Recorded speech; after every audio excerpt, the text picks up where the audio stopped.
Every last one of my dogs gon' be for real. I spent M's on that Lindsay and that Taker. All that X eyes roll back like Undertaker. Shoot that shit from the store, came in a crater. Yeah, fuck, nigga, I got more stain than the mail. These niggas get mad at these hoes that ain't players. Since I was a kid, since I was a kid, since I was a kid, dog, I knew this life wouldn't fail. I ain't gon' lie, I lost my dog and stop saying prayers. How bad little bitch live in your pocket like a square. Long live my angel. Only Reese, only my cousin, worth for a dozen. Heat the road and stuff her oven. I was broke, then I wasn't. I just hit 400. They mad.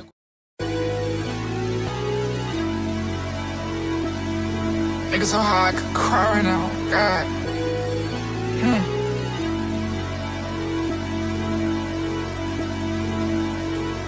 Every last one of my dogs gon' be for real. I spent M's on that Lindsay and that Taker. All that X eyes roll back like Undertaker. Shoot that shit from the store, came in a crater. Yeah, fuck, nigga, I got more stain than the mail. These niggas get mad at these hoes that ain't players. Since I was a kid, since I was a kid, since I was a kid, dog, I knew this life wouldn't fail. I ain't gon' lie, I lost my dog and stop saying prayers. How bad little bitch live in your pocket like a square. Long live my angel. Only Reese, only my cousin, worth for a dozen. Heat the road and stuff her oven. I was broke, then I wasn't. I just hit 400. They mad.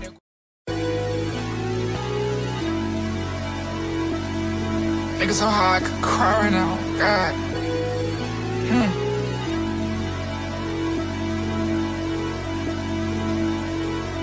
Every last one of my dogs gon' be for real. I spent M's on that Lindsay and that Taker. All that X eyes roll back like Undertaker. Shoot that shit from the store, came in a crater. Yeah, fuck, nigga, I got more stain than the mail. These niggas get mad at these hoes that ain't players. Since I was a kid, since I was a kid, since I was a kid, dog, I knew this life wouldn't fail. I ain't gon' lie, I lost my dog and stop saying prayers. How bad little bitch live in your pocket like a square. Long live my angel. Only Reese, only my cousin, worth for a dozen. Heat the road and stuff her oven. I was broke, then I wasn't. I just hit 400. They mad.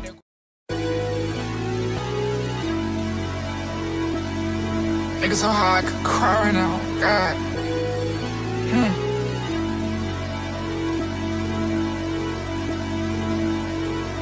Every last one of my dogs gon' be for real. I spent M's on that Lindsay and that Taker. All that X eyes roll back like Undertaker. Shoot that shit from the store, came in a crater. Yeah, fuck, nigga, I got more stain than the mail. These niggas get mad at these hoes that ain't players. Since I was a kid, since I was a kid, since I was a kid, dog, I knew this life wouldn't fail. I ain't gon' lie, I lost my dog and stop saying prayers. How bad little bitch live in your pocket like a square. Long live my angel. Only Reese, only my cousin, worth for a dozen. Heat the road and stuff her oven. I was broke, then I wasn't. I just hit 400. They mad.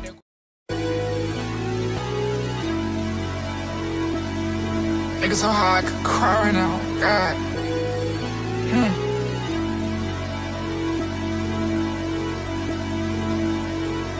Every last one of my dogs gon' be for real. I spent M's on that Lindsay and that Taker. All that X eyes roll back like Undertaker. Shoot that shit from the store, came in a crater. Yeah, fuck, nigga, I got more stain than the mail. These niggas get mad at these hoes that ain't players. Since I was a kid, since I was a kid, since I was a kid, dog, I knew this life wouldn't fail. I ain't gon' lie, I lost my dog and stop saying prayers. How bad little bitch live in your pocket like a square. Only Reese, only my cousin. What are we talking about? Shit. Gets clear of Hakimi. Bro, We have his heels tapped. On it goes this game, with Jackson. I'm supporting Senegal. Poked away by Sabari. I might be real. It will be brought back actually here for a Moroccan free kick. That's who I'm supporting too. Yeah, Jackson has got a tug on, I don't know, his shirt first. Here's that chance once again. Majai to Cesar Bunner leaning towards his left, but outstretched right leg saves his defence. Yeah, need that little bit of luck, don't you, as a goalkeeper? Any sort of little clip, bit of height, and that attempted shot, and it's 1-0. Morocco have gone straight down the other end and got themselves a corner.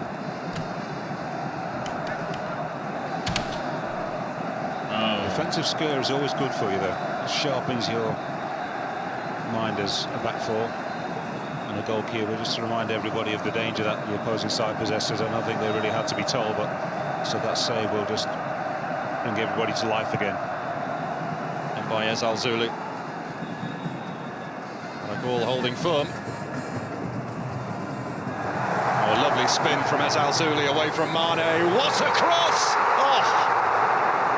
Again. Yo, that was close. He's got to score, surely. That was close. What a ball. What a cross that was.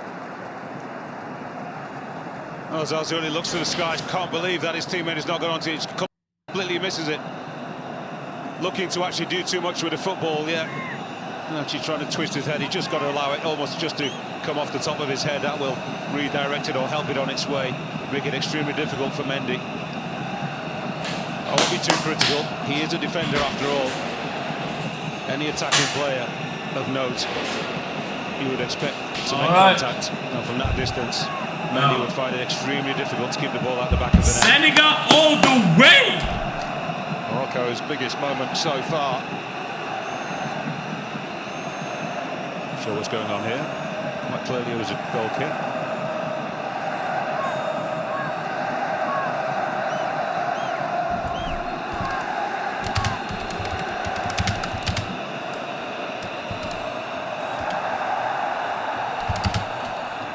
Foul by Mane. Bro, Senegal all the way. I don't know, bro. I don't know any of their players, but it has to be Senegal.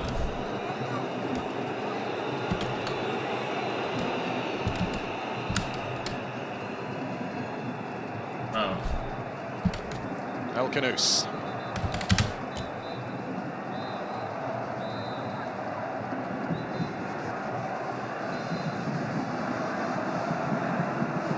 Oh. 5 minutes to go to half-time. It's the first half that has flown by.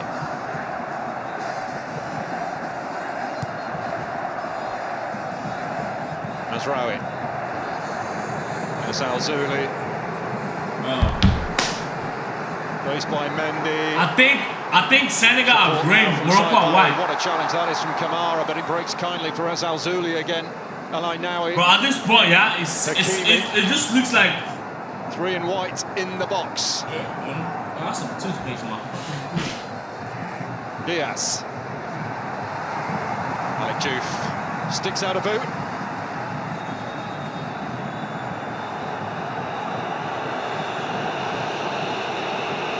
That had to be well timed.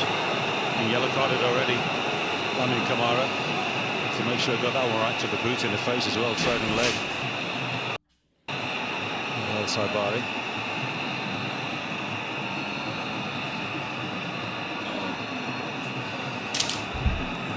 Kamara, they made that challenge, is down and needing attention. I think it was a trailing boot, wasn't it? It's like a head injury. Bro, low key, yeah. The best thing that could happen to this game is for it to just be 0-0 and straight to final and straight to penalty. You could have penalised Sabari anyway. It was purely accidental. That would be the best thing that could ever happen to this game. 0-0 straight to penalty.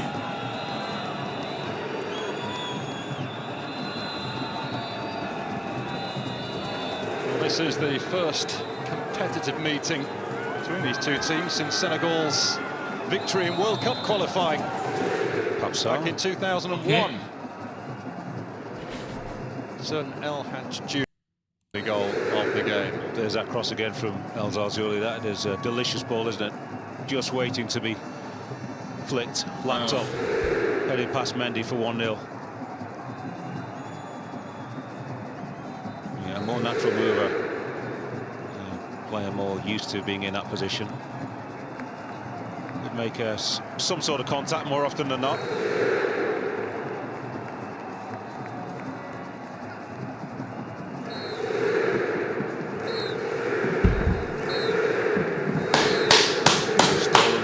Bro, Morocco crowd is crazy. The Morocco crowd is crazy. If Morocco doesn't win, I'll be so happy, bro.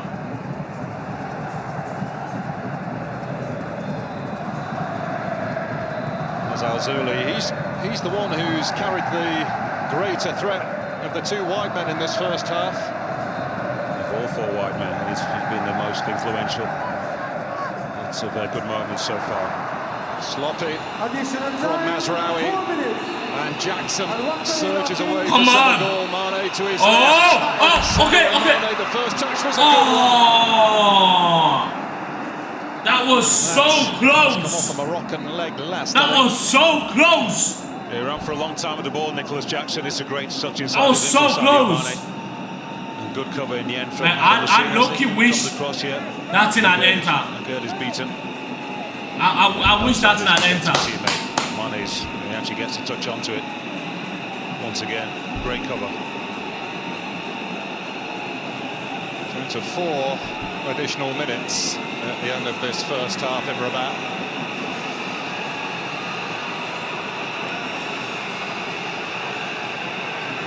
If you've got a trigger-happy referee on the whistle, just be telling Nicholas Jackson, any Senegalese player, just to stay away from Yassin. Just make sure your delivery is away from the area which it makes it comfortable for him to come and collect. Just outside that 6-yard box is where he should be looking to aim for. And ideally, they've got a left footer, so swinging away from the goalkeeper. Okay. Look at them on the goal line there. Yeah. Nicholas Jackson and Mazraoui. And most referees are on the side of caution. If in doubt, give it to the defending team. He's actually got no business being there right now, Nicholas Jackson. The ball is not going to come to him. So the ball is not going to come to him, it's crazy. Still it goes on, despite the repeated warnings from Jean-Jacques Ndala. Wow. That is ridiculous. Malik Diouf with the outswinger. Man, that was close. Batted away by El-Kaabi. That was close, that was close. Okay. Diaz emerging with it. El Khanous. Okay. Diaz again.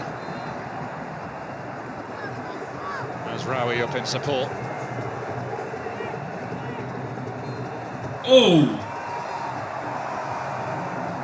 Nah. Talks about the midfield. Moroccans are playing well today. For some reason. 4 minutes into the game, anytime he's able to For some reason, Moroccans are playing well today. This good quality ball early to their wide players. In truth, it's not transpired that way, has it? Had to work for everything. I don't know why they are. But they are. Al-Zuli has got on the ball a lot more than any of the other wide players. Sadio Mane, I would say, second in that regard, seen a lot of the football himself.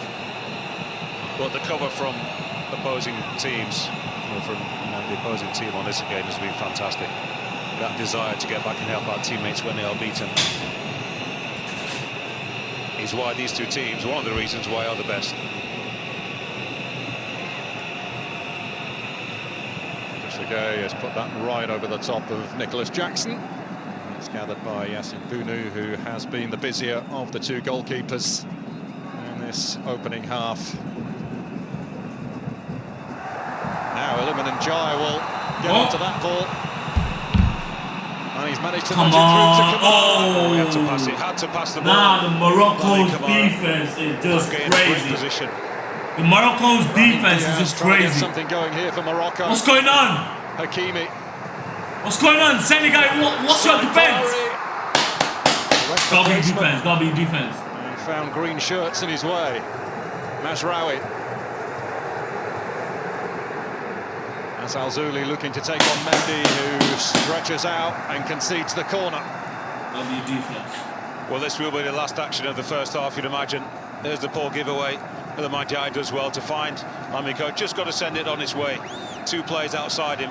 Just got to send it on his way. I think he had the shot, didn't he, against Egypt that was blocked, that fell to Sadio Mane. So he fancies himself from that distance, but this was the wrong choice. Always quick to criticise when something goes wrong, but I've taken the other option on this occasion. Hakimi, flat delivery. W defense. Cleared away by Nicholas Jackson. And the referee has blown his whistle for half-time here in Rabat. No goals, but it has been a captivating first half of football in this Africa Cup of Nations final. Reaction to come from the guys in the studio when we come back. But in the break, it is Senegal 0, Morocco 0.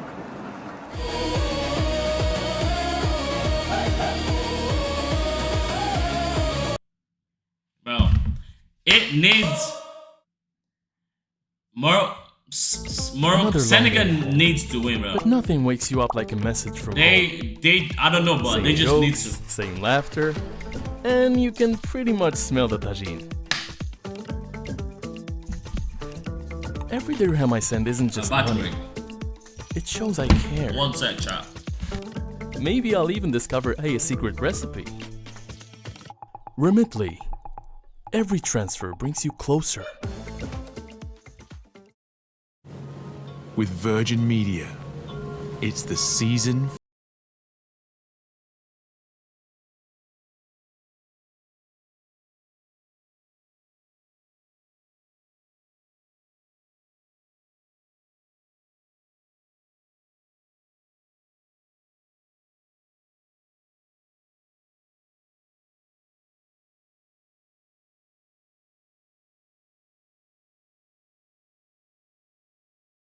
It's stressful when bills are coming at you from all angles.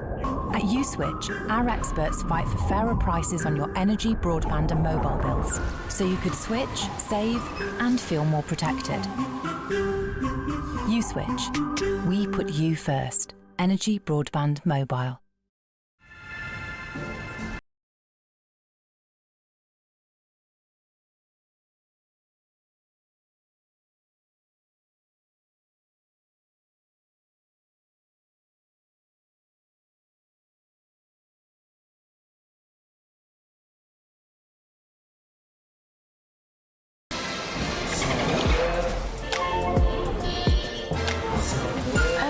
On a P&O Cruises holiday, I see the Med in a whole new light. Mediterranean holidays from 699. P&O Cruises. Holiday like never before. Atoll protected.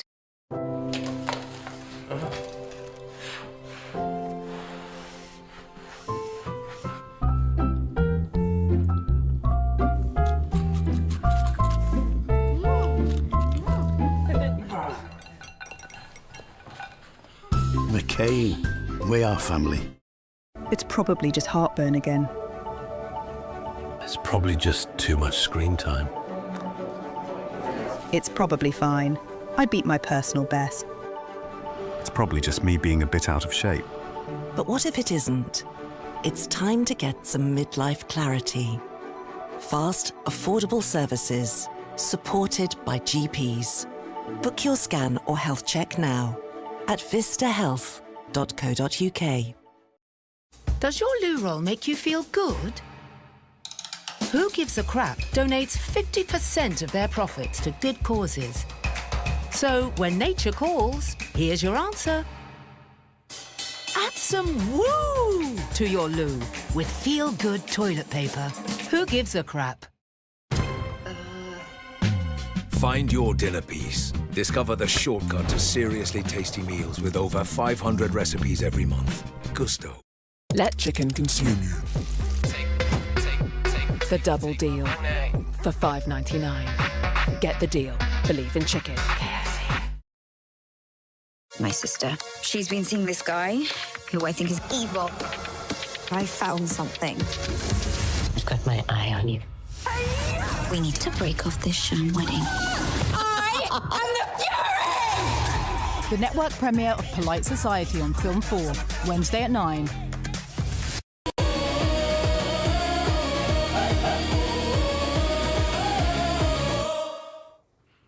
Well, no goals at half-time of this Afcon 2025 final. We're going to head straight back to Rabat, though, because Ayo Akinwelere is our man on the ground, and he joins us right now. Ayo, half-time, no goals. It's been an intriguing first half and certainly a lot more open. What did you make of it? What can you tell us from within the stadium?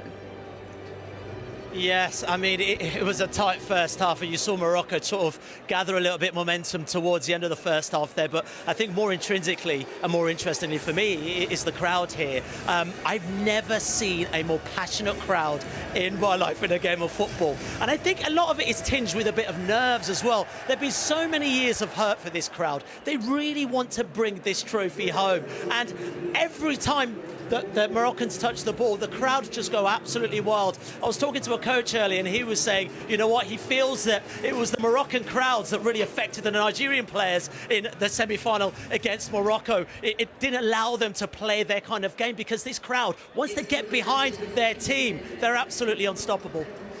Yeah, it sounds very, very loud, even from all the way back here in London. Thanks so much, Ayo. Ayo is out at the stadium. He's witnessed the first 45. So too have our experts in studio. Hassan, let's start with you. Overall thoughts. It was a lot more open, I thought, than the semi-finals. Do you agree? Yes, totally. The semi-final were very close, and the teams were wary of each other's. But here from the get-go, both teams have created chances, especially Senegal, who did really well from the beginning of the game. Morocco was much better the last 10 minutes of this first half, but they really go for it. And I do think that the first goal must be decisive. Yeah, there were no shots on target for the home side, Mikhail. 2 for Senegal. The first of those, the header from Pape Gueye. Let's talk through it. A golden opportunity pretty early on. Yeah, pretty early on. I mean, like Hassan said, I think both sides have gone for the game. They both come out attacking the game, and they both want to win it as well. But they both have some really good chances. And if we can see here now, the header from Gueye, which was a brilliant save from Bono. Here we can see on mark in the back post here, brilliant header, but fair play to Bono. He had to make that save and keep the goal 0-0. Brilliant save, but a great header from Gueye. Would you say that the second save from Bono was even better, because Iliman Ndiaye had it on a plate from Nicholas Jackson and probably should have done better? It could have been 1-0. Yes, I do think so. They hit them on the break, and as we will see, Nicholas Jackson, who's right in the middle, like this, received the ball, and he plays it to Ndiaye right in the channel, and he's got the time to think about what he's going to do. That is, I do think he could have done a bit better, but he hits the target, and Bono does what he does best, and he stretches and keeps this game 0-0 for the time. Yeah, brilliant save there from Bono. I think Gueye, Iliman Ndiaye could have done a lot better. Maybe just look at the keeper a little bit more, maybe a little bit of composure to see where the keeper is. I think the keeper went down a bit too early. If he looked up a little bit, he would have just top corner, keeper's right. I think for me that would have been 1-0. Yeah, remarkable to think that Senegal have still not scored a goal in an Afcon final. They've already won it. It's their third final in 4 years, but still searching for their first goal. That was a great opportunity.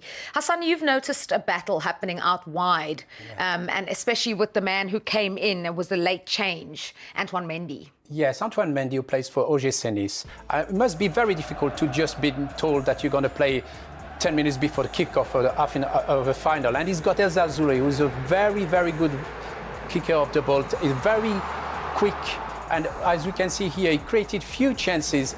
He's the most dangerous Moroccan player so far, and as you can see, Mendy recovers quite well to cover here, but as you see here, the most dangerous player for Morocco will go against 1v1 against Mendy. Yeah, this does lead to the best chance for Morocco. He keeps the ball. But look at that overturn. He takes on Mane, and look at that sweet ball. Perfect delivery. Aguerd should score. He should have been 1-0 for Morocco on this one. It's a great opportunity missed. 2 moments, 3 moments, in fact, where either side have gone very, very close. What are your thoughts on the second half and potentially what could be changed to convert those chances into goals? I think obviously we talked about it before the start of the game. It's going to be a game whereby whoever takes their chances will win this game. And we've seen that both sides have had their chances and they failed to take it. But I like to see maybe Sarr come on the pitch, because for me, I think he's a little bit more direct compared to Iliman and Diaye. He's a fantastic player, but I think Sarr just gives them that different perspective going forward. He's very direct and he can score goals. But I think both sides have gone for it. It's been a very, very good game to watch. So hopefully we'll see some goals in the second half. An entertaining first 45 that had just about trying to everything get except this. for goals. They've been glued to this one in the fan parks. These are scenes in Rabat. They've been glued to it all the way in look at the Dakar as crowd. well. Their side had 2 shots on target, no goals to speak Dakar. of. It's still Senegal. goalless in this Afcon 2025 final, with the trophy on offer at the end for the winner. Second half will be live with you when we return. Second half.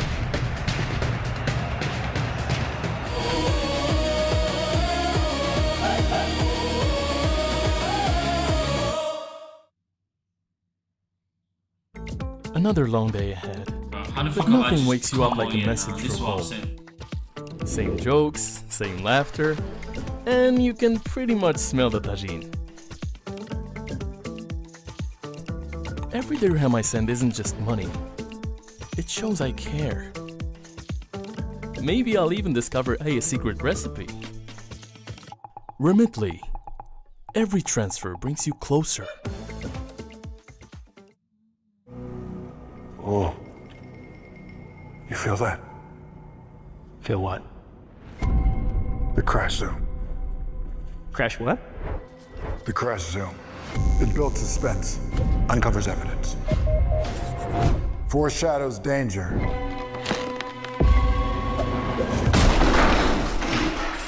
Do you feel it now? Oh yeah. I guess I'll go and try and find a ladder. Beans. These Heinz. That it does, dear. That it does. Because I'm worth it. You are.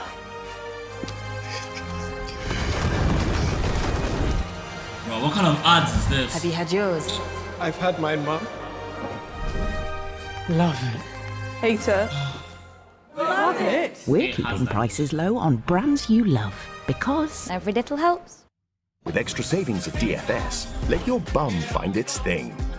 Put your feet up with the Foster for $7.79. Try the House Beautiful Ada, now with £500 off. Or turn on the charm with the Jules Patted Ale. But hurry, these extra savings end Wednesday at DFS. Would you look at that? An EV with up to 10 years warranty and optional 4-wheel drive. Search new Suzuki e-Vitara. It's like the end of an era, you know. But I'm ready. I've had my bike a moment. Plus, it's free to sell on eBay and I got a really good price. Goodbye, biker girl. Bye. Okay, next. When it's this easy to sell for free, you can't help but say when it's eBay. Soz about the noise, but my human dad, Doug, is proper happy right now, thanks to squeezing back into his party jeans. Apparently, he took this quick healthy choices quiz, got his score and a plan to follow. Next thing you know, he's trying broccoli and doing stretches in front of TV. And my mum Carol did the quiz, and now she drinks less, but goes out more. Search NHS Healthy Choices Quiz to get a score and a plan that's right for you.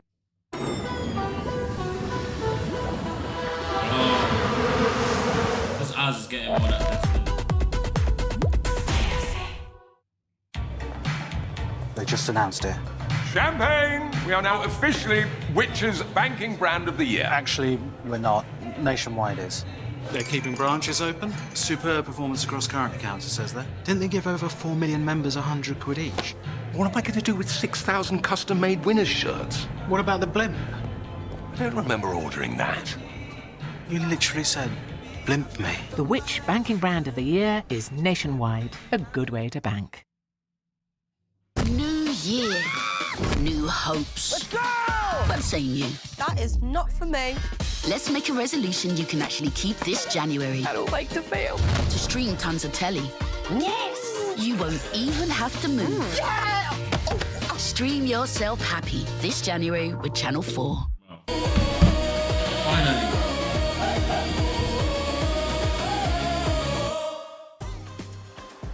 It's the biggest game on the African continent, the battle for glory at the Prince Moulay Abdallah Stadium. Half-time, no goals between Senegal and Morocco.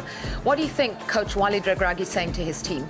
I don't think Walid Regragui will be very happy about this first half. It looked like there is some nerves, a lot of pressures affected some of the players, and they didn't start well. They really start playing after 30 minutes. They created a couple of chances, but they don't defend as a unit, and the pressing hasn't been that good. So I think he hopes for a reaction right now at the get-go. Changes? Maybe around half an hour, he will bring a striker and maybe a midfielder to refresh the team. They played 120 minutes 3 days ago, and the organism will be tired. What about for Coach Papa Chow? What do you think he's been saying to his players in the halftime team talk? Actually, same. I think they played really well. They've been the better side in the first half. I think if they continue playing the way they're playing, they just need to take the chances that they've created. They've created some really, really good chances. I think he'll probably say to them, listen, go out there, play same way, be a bit more, just take a bit more composure when you have those chances and take them. But I like to see I like to see Sarr come on the pitch, because for me, I think he's a little bit more direct compared to Iliman Ndiaye. So if he comes on the pitch, I think he might just be the guy that will unlock this Moroccan defense. 45 minutes to go in the final of Afcon 2025. Nothing to separate host nation Morocco from ending 50 years of wait, or Senegal from winning a second trophy in 3 Afcon editions. All to play for and to take you through the next 45 minutes. Our men on the mics, Efe Nkoku and Paul Walker. Thanks, Julia. Get set then for 45 minutes to potentially decide who will get their hands on the trophy. If not, we'll go longer into the night. Senegal, now 3.5 games and still no goal for them in an Afcon final. But they have had the better of the chances in this game so far. Akate getting some last-minute strapping to that left hand. And here's the last to emerge from the tunnel.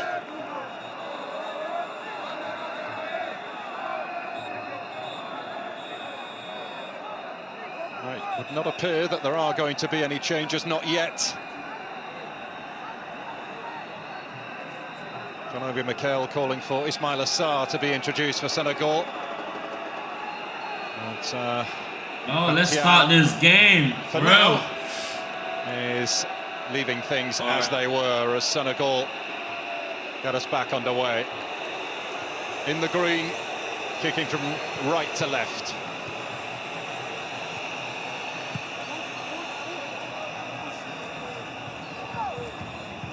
Yes, Mikel made a great point, actually. Ismaila Sarr is a very direct runner, but I think he's actually better without the football, running into spaces. And then there's that third man running when they've got control in the middle of the park. Opposing defenders come out a little deep when there's that space behind. He's better at that without the ball than Iliman Ndiaye, who is a better runner with the football. So perhaps sacrificing Nicholas Jackson and allowing Sarr to play in a more central role, and his ability to move around that front line could confuse Aguerd and Massina perhaps. I don't suppose there'll be any change in the opening 10 minutes of this second half. And depends, of course, on just how determined Pap Thiaw is to try and get the first goal in the game. Bro, Mazraoui. only been 46 minutes. All this already? Sarr turning away from El Kaabi. Senegal unbeaten in their previous 17 Afcon matches since losing the 2019 final. And that is their only defeat in 22 at this tournament, and they are taking on a Moroccan side here who haven't lost a competitive game at home since World Cup qualifying in November 2009 when Cameroon beat them. Long it goes to Mane. He's got Aguerd with him.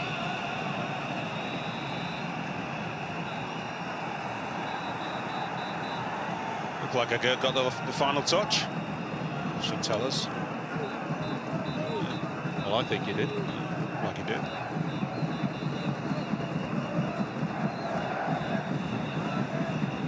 Amadou Koulibaly, a watching brief tonight. Okay. Sitting this one out through suspension.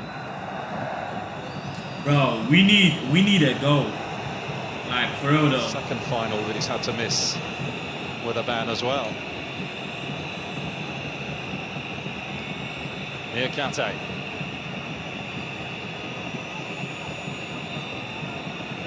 Crepin Diatta missed the 2021 final as well with injury, tore his ACL, and domestically he's had some bad fortune as well at this tournament.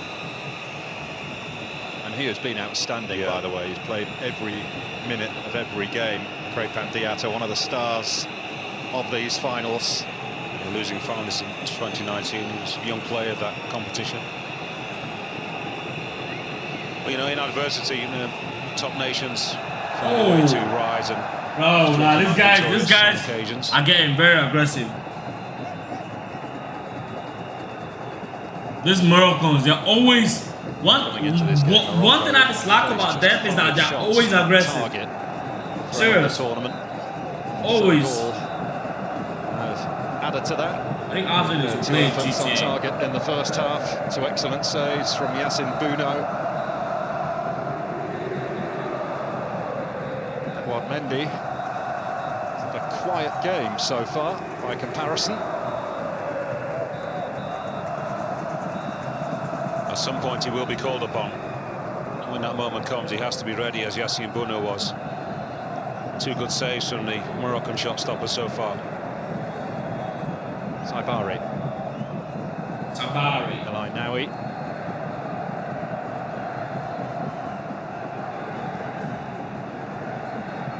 Zraoui does well. As Al-Zouli.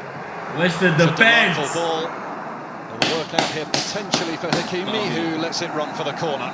W defense. That was a good header from but all this Senegal. Why are they so... I don't want to try. I don't want to be racist. Needed to be. I'm not going to say anything. Okay, Hakim. Achraf Hakimi playing in his 5th career final. He's missed by Agad. Kept alive by Sabari. El Khanous. Hakimi the target. Mane is there.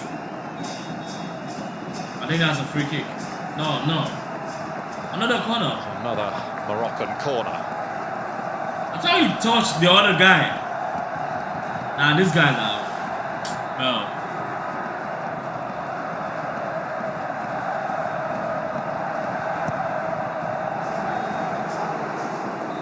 As Al-Zouli. Pass. Back onto his right. Sabari taking aim. W.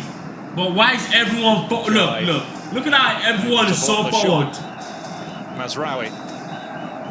Everyone is so forward.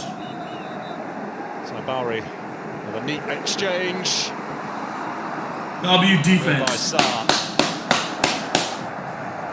That's the kind of defense we need right start now. To the second half from those in white. I'd love to know what Walid Regragui said to his players at half-time. He was quite happy. Yo, what you saying, Bruno? I believe that he was. What you saying, my guy? I was looking for a little bit more we need on the football. Take one Senegal to win this game. First half. Bro, these guys are so... Look. You'd imagine Al-Zouli's the man. To be honest, at this point, it feels like as if the referee is the same referee that did us bad. Antoine Mendy. I think it is. The same Ghanaian referee. Bro, this kind of shit is pissing me off. He is with that lovely cross, just headed away from by Malik Diouf. Al-Karbi waiting for that. Oh, Lamini. To arrive at his head. Lamini, bro.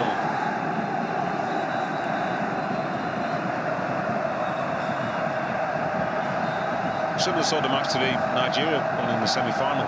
In a way, then towards the end of the second half, they started to up the ante and play with a little more conviction. They were the stronger side, finishing 90 minutes and indeed in periods in extra time as well.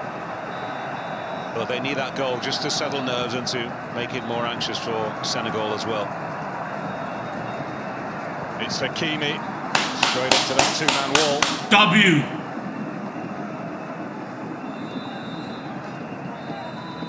looking to curl that around the wall if he can and aim for Mendy's right post. Bro, Senegal, one thing about them is that they have one of the best defense. They have one of the best defense. Morocco, they just like to push. I'ma be real. Morocco and push are 5 and 6.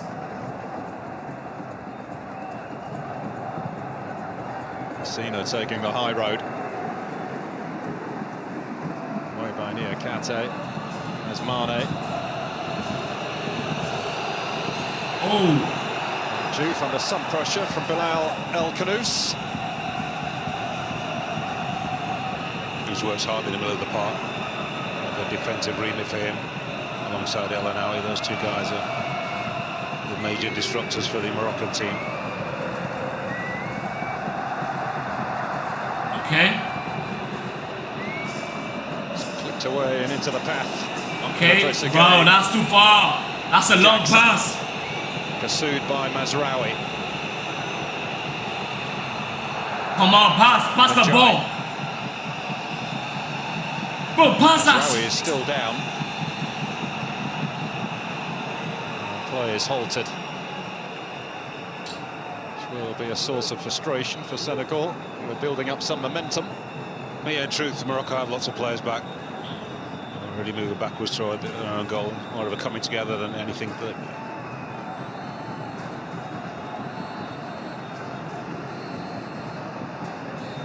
Yeah, nothing in a challenge. There was a flailing arm where he was struck in the face.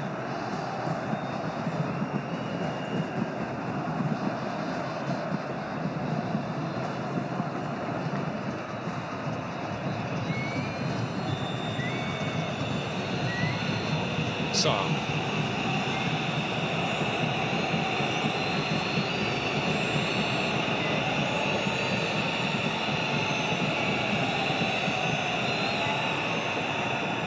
Jai boxed in over there.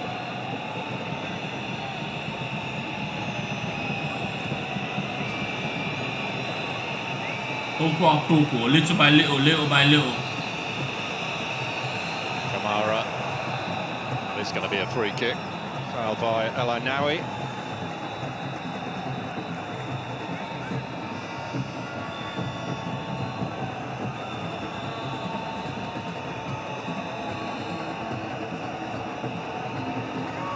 Senegal, the second highest scorers at this tournament with 12 goals, and they've spread them around as well. They've had 8 different scorers, whereas Morocco have had 3.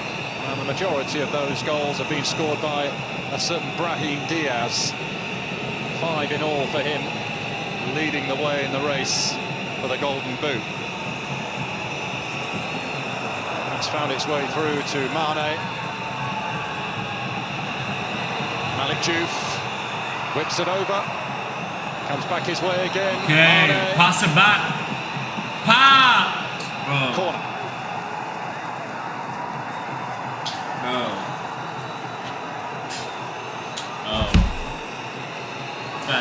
These guys, they need to up their passing game. Yeah, closed down pretty quickly. They need to seriously up their passing game. Because what is this? So quick to recover our teammates out. Senegal just a little bit reluctant at the moment to perhaps push the extra body or so forward.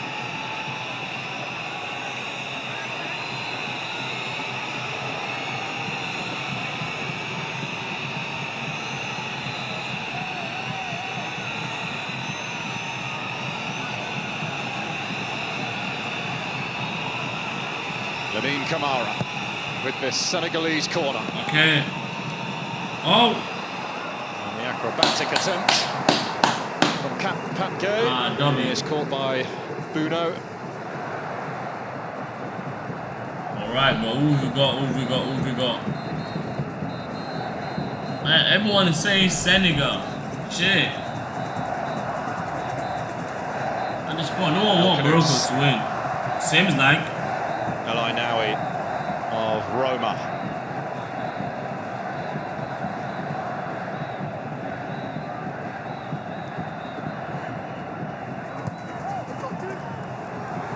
Kimi's found El Khanous. Oh! Whips it across on Kirby. WD, bro, that was close. But another one goes That begging. was close. Well, the opportunity El Kaabi's been waiting for all evening. That was close. Lovely ball in from Bilal El Khanous. That's a superb cross. Measured, perfectly weighted. Oh, just opened his ankle out that little bit too much.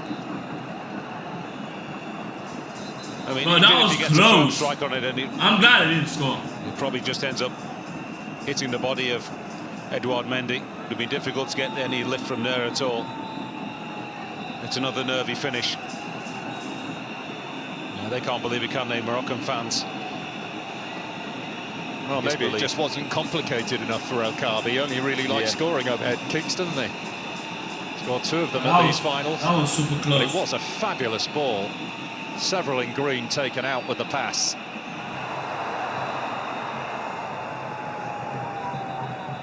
Just making clean contact would have given him a chance. Who knows, it may hit the goalkeeper, come back and ricochet off you. As I said, difficult for you to get any kind of lift. It's not the kind of ball that you could clip because you're waiting for it. It was well weighted, but Seifert was the right option. Just a little bit loose with the ankle. Oh, here's the one Regragui has turned to play that number 9 role, and Youssef Enesiri is the one who had to make do with a place on the bench throughout the tournament. But not just for his goals, El Kaabi is so vital to their press. He has been at this particular tournament. He's applied 200 pressures in the final third coming into this game, at least 29 more than any other player. It's not just his goal scoring why he's got the shirt, it's everything else that it brings to the Moroccan team as well. Iliman Ndiaye away from Messina, really good feet.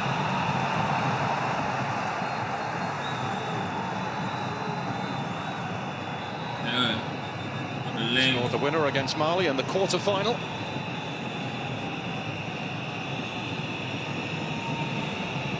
Got the lane. Kamara. Right, let's see. It's looping in towards Jackson. Behind he goes for the goal kick.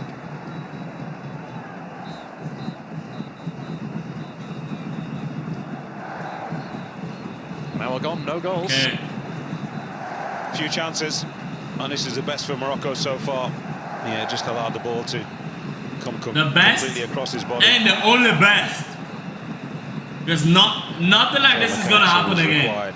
So that one, you could just get a little bit anxious, perhaps worried about the goalkeeper crashing into you. That can just force you to be a little bit loose with your connection, as was the case there.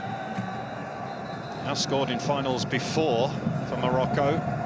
Scored in the African Nations Championship finals in 2018 and 2020, a competition that will no longer exist.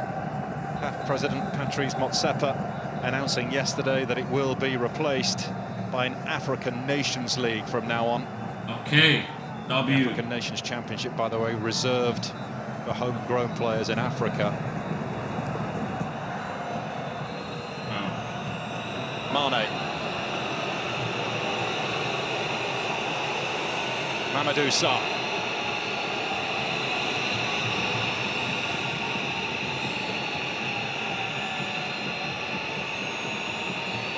Hey, bro. Trezeguet. We need to go, Senegal. Malik Diouf. They're having good passes, but it's not good enough.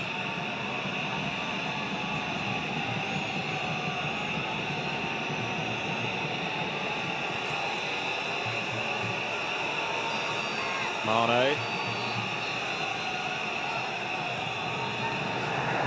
Now, Brahim Diaz has dropped on this.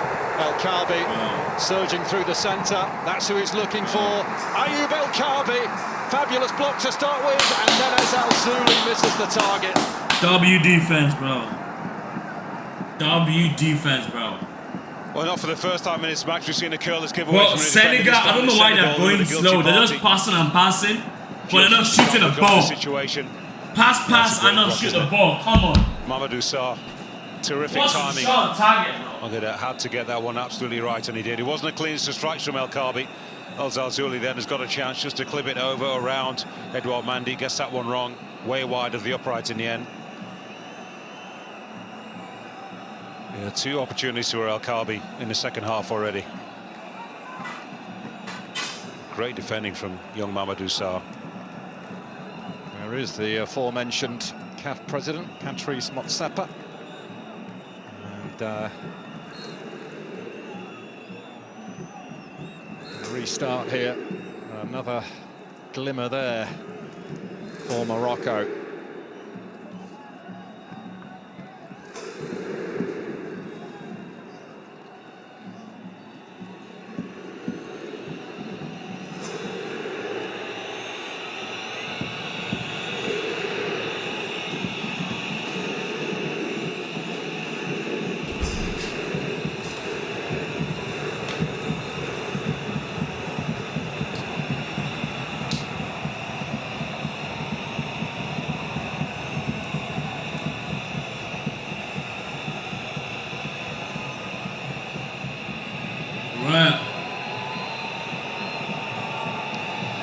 Morocco have got to try and win this game in normal time. Extra time and penalties are not good for anybody's health. Just wonder how long. I didn't broach Morocco. Will wait Why not Senegal? Decides to make a change or two. Got to be proactive. Think about winning the game, making those changes.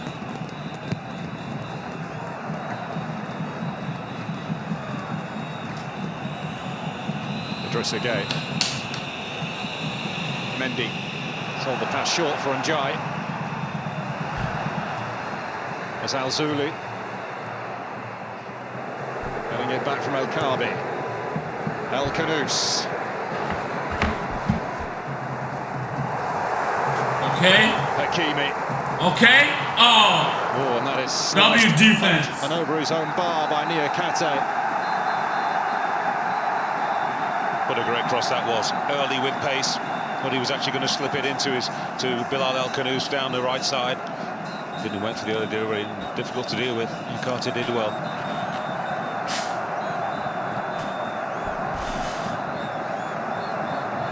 W defense, bro. Oh, shot, another corner kick. Morocco to apply even more pressure. The amount of corner kick we're having is crazy.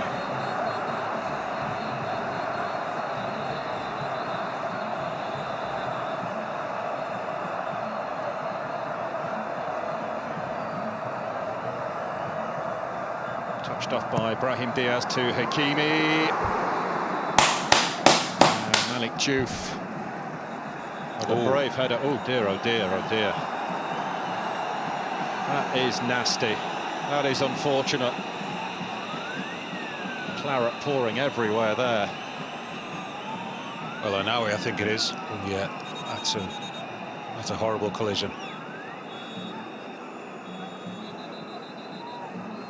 Well, with that amount of blood, you can imagine there's a lot of stitches. That could be end of his game. Oh, both players' eyes on the ball. Wait, that was clearly nobody's fault. Malik Diouf went down as well. You can see how badly he's injured, but that was low kick, clearly nobody's fault. We may have seen the last of the Moroccan midfielder. Sofiane Amrabat wincing as he watched that one back as well. And that, you would think, would be the obvious replacement. Yeah, like for like.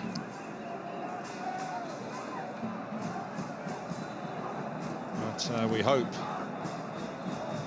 that the pair of them are all right. Malik Diouf is sat upright, but El Ainaoui in a much worse condition.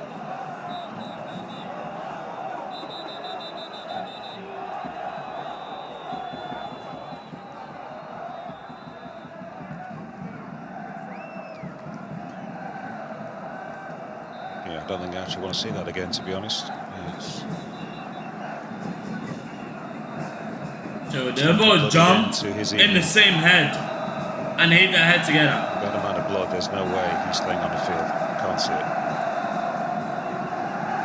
And a shame for it to end in this manner for El Ainaoui, who's been absolutely superb for Morocco. Yeah, nice touch from Naif again as well. Just came over to Malik Diouf to say that, you know, they all can see that it was an accident. Well, we're at the midway point of the second half, Efan. What's your reading of it so far? Who, if anyone, is edging it? Morocco at the moment looked a little bit stronger. They've come out after the half-time break. Do they?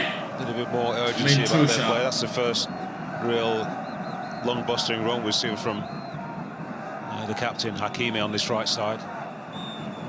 True shot. A little bit, just a little bit, to deal with, and as I said, you know, they're the ones who need to try and force the issue. They will find it more and more difficult to play when we reach that 85, 90, 85 or so minute mark. When going to extra time, the tension will be immense on everybody concerned. Senegal, I think we reach extra time and we'll be sort of relatively happy. I think if it goes, to pens. But extra time so often is such a non-event. So I'll be all for scrapping it, to be honest, and going straight to penalties. I think we'd see a lot more urgency, wouldn't we, in the 90 minutes. Getting your petition ready. I wasn't waiting to get rid of extra time. It's rare for anything, to happen. I mean, honestly, I cannot remember the last major tournament where we had an action-packed extra time, and I'm sure, there'll be lots of you thinking, well, remind us, please. I mean, they could always bring the golden goal back. They could do, yeah. I wasn't a fan of that, by the way. I wasn't a fan. Well, I was okay with that. David Trezeguet scoring for France against Italy, Euro 2000, was it? 2002? Euro 2000 or 2004. It's a long time ago. Well, it's too long for me. Yeah. Well, Morocco still yet to register a shot on target in this game. And, Ali Regragui. He's been bandaged up. Yeah. There's no way they could have stopped that bleeding properly in time. And that bandage is going to turn red very soon. Blood red. In true Terry Butcher style.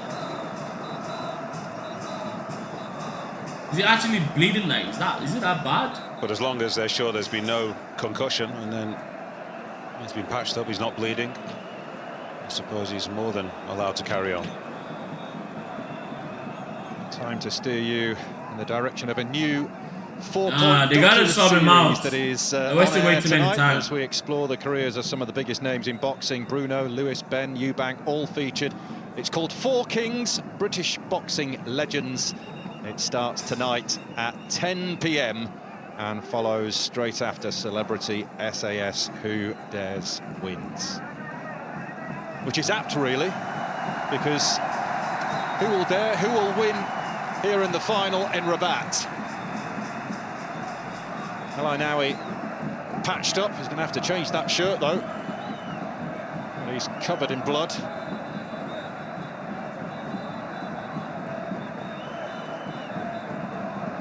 And their support has been unrelenting all the way through. I know he's been injured. It's a head injury. They always take extra caution with it. Well, they're not happy with the bandaging. So, I mean, really, he should have been taken off the field and attended to properly, and the game should have been restarted. And obviously, that would disadvantage Morocco, but that's just the way it is, I'm afraid. This is now a very long hold-up. And I don't think it should be the case that play is stopped for such a long period of time. Well, they've had him bandaged up once, and now they're repeating it again. Serious leg injury, somebody's torn their ACL or somebody's broken their ankle and stretchers on and oxygen has been administered. I can totally understand that. You want to make sure that the Is it bleeding at the front or at the back of the head? Clearly not concussed. Otherwise, is it at the front or is it at the back of the head already? Though? The bleed should be treatment that should be administered behind the goal, off the pitch.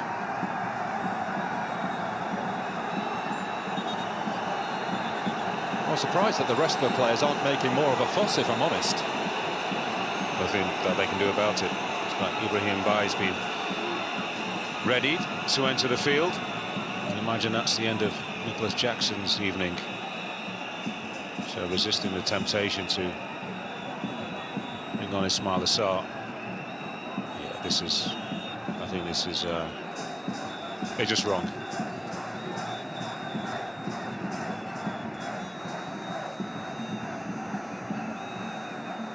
Lost track of the minutes, there must be at least 5. Yeah. A lengthy stoppage. Well, he looks okay enough. I hope he's okay. He's now off the field. But bro, this is what they're meant to have done since. We'll play on. And wasting time. Shortly. I've checked him out for any signs of potential concussion as well, because that was some blow. Yeah, they did that very quickly though. Yeah, you know, they usually able to assess that within about 1 minute, if that. Whoa. Wrestling match going on. We've seen one of those involved. Quite see who it was for Senegal. Might have been Nicholas Jackson. Yeah, it was. Nah, this guy's so fucking aggressive. The referee's not been in charge of the situation. He should have been from the moment. Oh, well, not from the moment, but from a minute or two after it was clear that. I mean, what was the point of that just then, really? Well, just literally just shoved them away. For no reason. Sends over the corner. Messina. Mane lets it run out.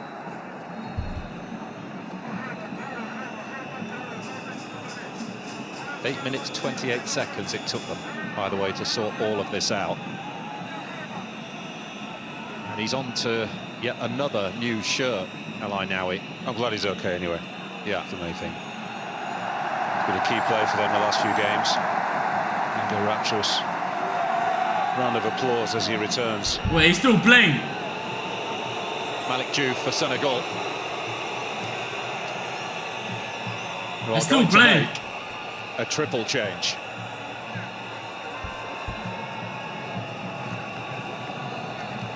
Abdoulaye Seck, I think I caught sight of down there. Yeah, Ismail Assar also. Ismail Assar as well, yeah.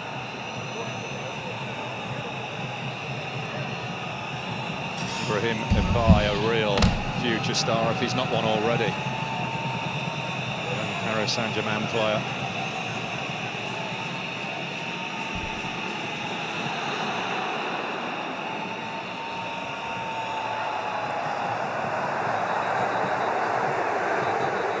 El Khanous.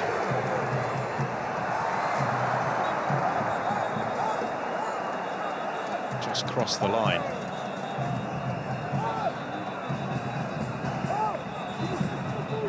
Well, the game was just starting to build nicely before that unfortunate injury to El Ainaoui. A little bit scrappy on the stand. In fact, we've not really had a proper restart, have we? It's a triple substitution now just to break things up once more. Well, why is... Okay, so Senegal is doing substitution. Antoine Mendy. And the guy with a broken head is still playing. It's being withdrawn. Man who came in for Crepin Diatta at the 11th hour.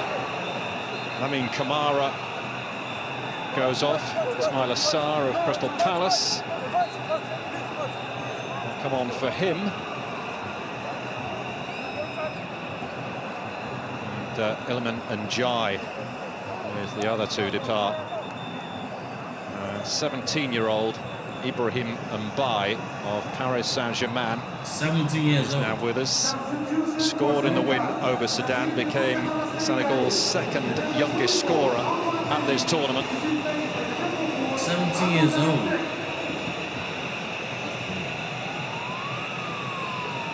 And now sharing the pitch with his Paris Saint-Germain teammate, Achraf Hakimi. Oh, that was aggressive.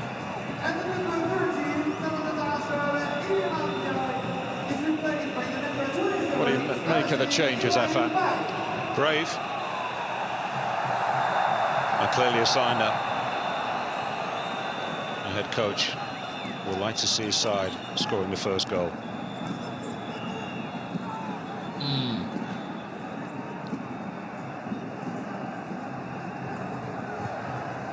also you're giving those players long enough in that 90-minute period to be able to have an impact on the game as well.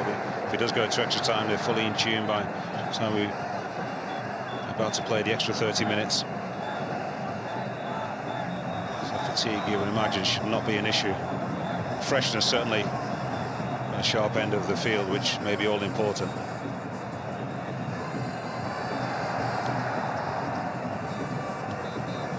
Messina. Jackson is with him. Okay.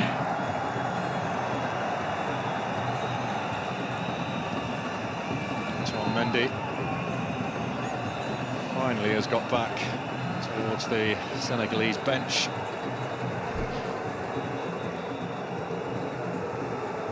Morocco ready to make another change.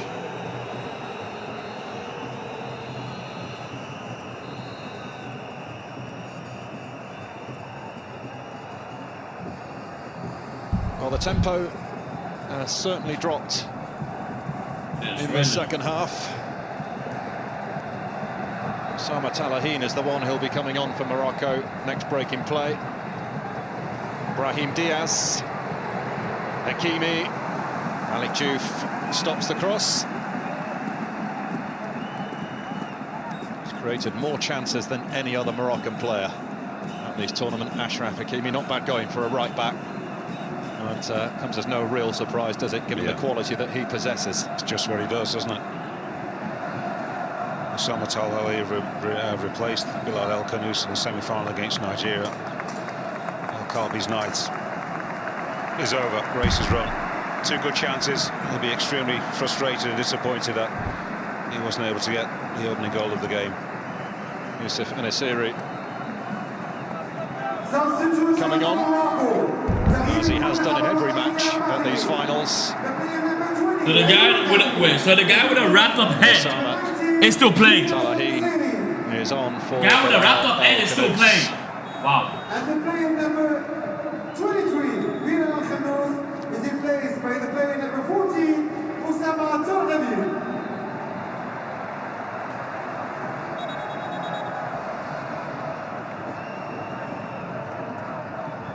Those players inside that penalty area testing the referee's patience yet again. There's one surefire way of stopping it, book them. Hakimi's corner. Towards goal. And as Al-Zouli didn't get the purchase on that he would have hoped to.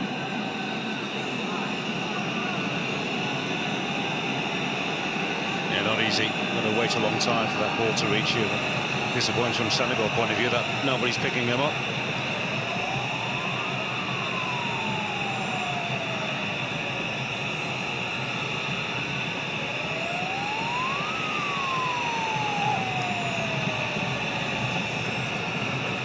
Sarr.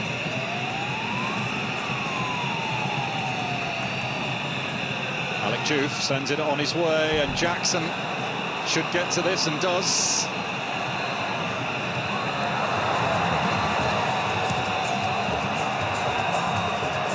Hakimi is determined to make sure that Jackson could not cause any issues. That's a good battle, wasn't it? Hakimi and Aguerd in close proximity. Looked like it was going out for a goal kick, actually. Hakimi wasn't sure.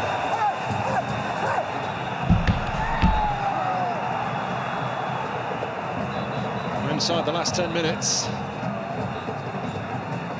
Who will be brave enough, who will be bold enough to really go for it in the time that is left?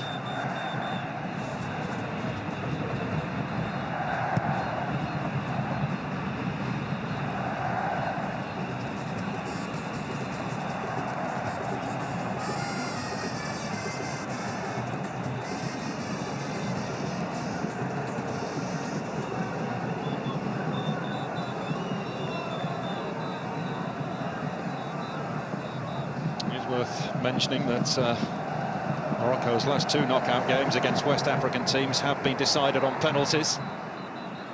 Benin in the round of 16 in 2021 and Nigeria in the semi-finals of this edition. And And penalties looks like a very real possibility at the moment.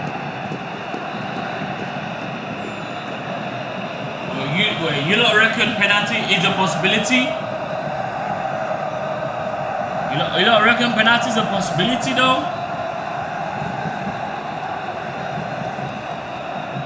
Jackson has remained through the middle. Young Ibrahim Ba has just gone wide of Jackson, who's playing a slightly more central role. So he gets a couple of touches just where he's looking to try and find himself and place himself in the game. Osama Talahin is a sort of direct replacement for Bilal El Khanous. The only change there is a change up front with Nasiri coming on for El Kaabi.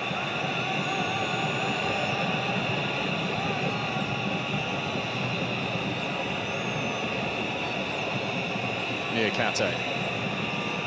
Sarr. Papgate. Villarreal. Trezeguet of Everton. And by delivering early. That was unlucky. Yeah, that was close. Great idea, wasn't it? Actually, not too bad a cross. Just that little bit deep.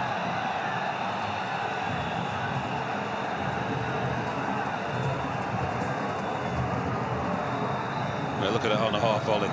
Lovely technique. Wraps his foot around the football as well.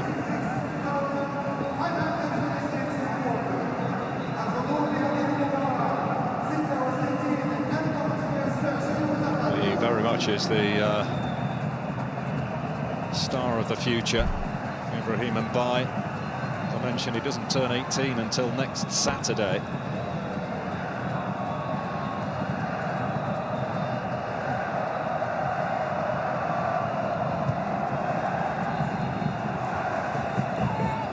Siri rising.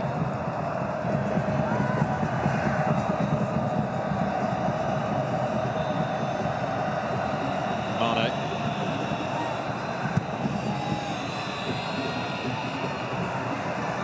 Al-Ainaoui. Foul by Mane.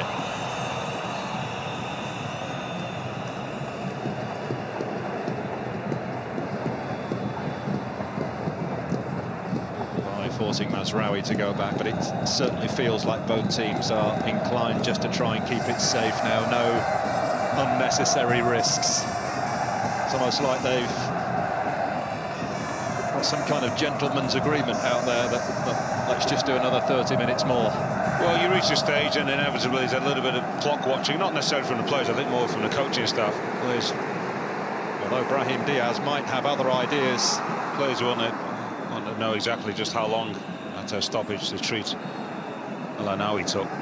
So they'll be thinking that it really is 85 minutes on the clock, which is of course not the case. Jackson. Mane. Okay. From Al-Ainaoui. Potential here for Senegal. Mazraoui blocking the first attempt. Bro, what was that? Swept wide of target. What was that? Gay. What the hell was that? Swipe. First time is not quite panicking the Moroccan defence. Yeah, just sticks his leg out at the football, doesn't he? Osama Talahin is lucky that it falls to Papgate, who's a little bit off balance as well, anxious. That was just a waste of time. Just rushed that shot, yeah, not a clean strike at all. And we've actually not had one period in the game where it has been stretched, where we've seen proper end-to-end football, a few gaps appearing. Now the side has allowed that to develop. 66,526 the attendance here tonight in Rabat. Marcina down, yeah.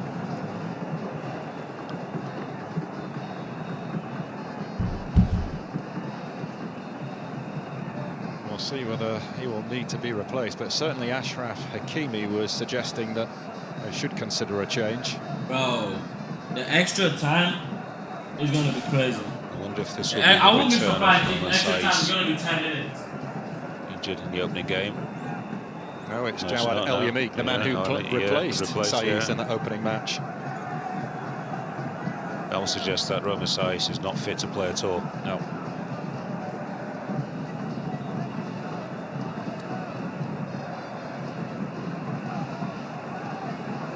no player will want to leave the field in a game like this.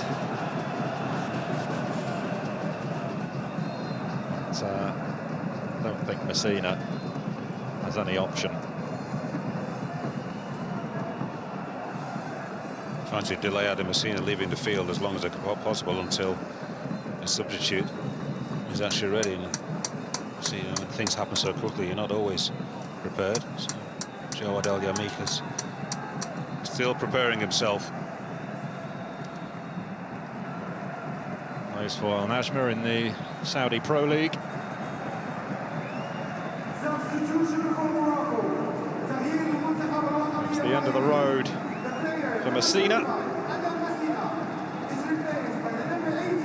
Third appearance at these finals for Jawad El Yamik.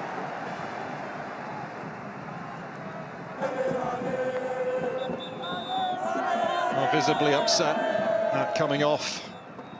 But who knows, in the next hour or so, might be holding that precious trophy.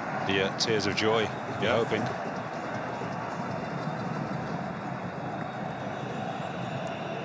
Sarr bursting away from Ez Al-Zouli and pushing it on towards Jackson, who's got goal side of El Yamik.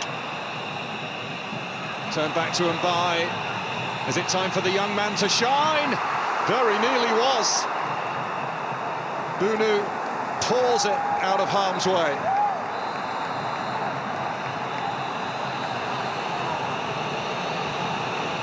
Well, didn't he do well just to dig that ball out from underneath his feet? I thought he was actually going to have to try and find a teammate on the edge of the box.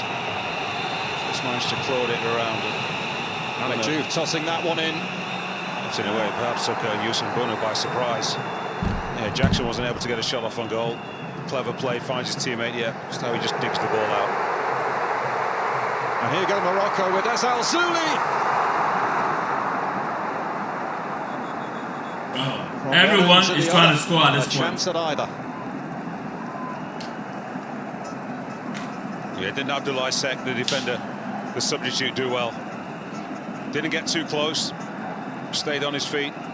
There's that shot again from Mbai. If Bunu sees it just a little bit late, I mean, shouldn't be that much of a difficult save. As I said, just slightly unsighted. At this stage, any save, you know, is a good one, isn't it? Just make sure it doesn't end up in the back of the net and well wide of the post. Oh, what did I say? So 8 added on. I thought it was going to be 10 minutes with her. Lengthy stoppage for El Nawi, who needed it will be 10 minutes. Significant treatment to that head injury. Mbai, oh, lovely touch. Good ball, fed wide as well. Jackson is waiting, he's poised, he's ready. And what an interception that was from El Yamik. That was crucial. That's a great clearance.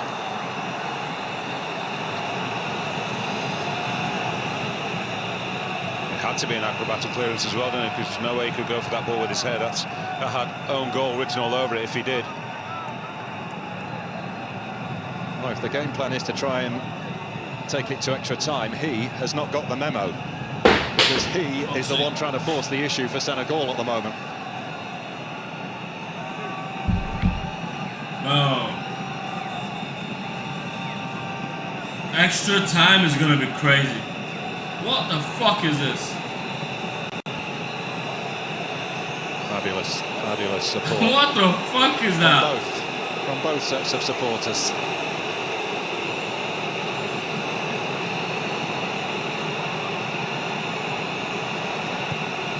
Over comes the corner from Malik Juve. There's a free header for Sek off the post, and now in! But it will not count.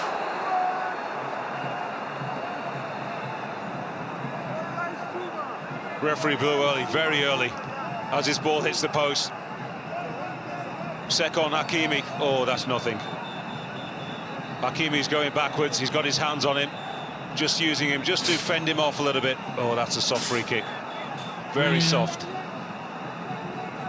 Really though? He didn't count that goal. I'll tell you what, there were hearts in mouths everywhere there. Bactiao he did not making count it that pretty goal. plain what he felt. And I think he probably agrees with your analysis on this one. Wait.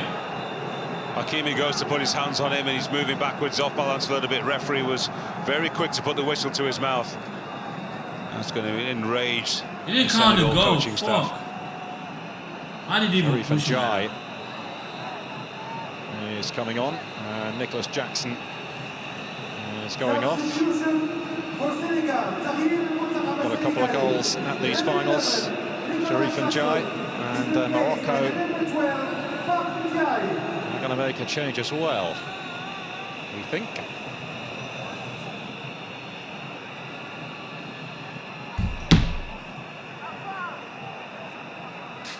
Substitution for Morocco. Yep, Saibari going off. I'm glad that guy's going off. And Anas Salah Adin, who celebrates his 24th birthday today.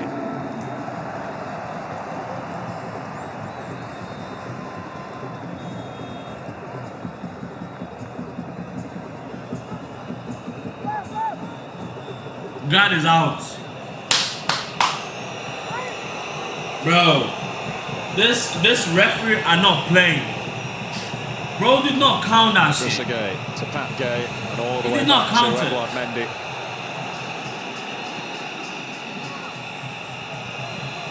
Malik Diouf. Oh, look at that defense.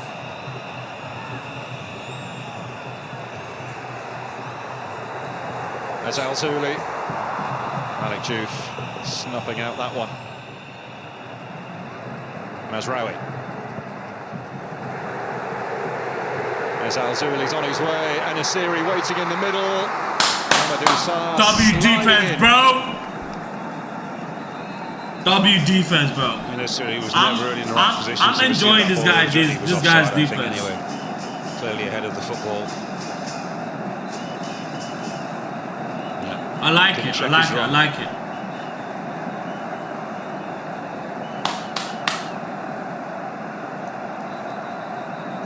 As he was going for the football, actually having a free kick to Senegal, clearly interfering with the Senegalese defence as they cleared it. Swung over by Hakimi. Malik Diouf with a header out.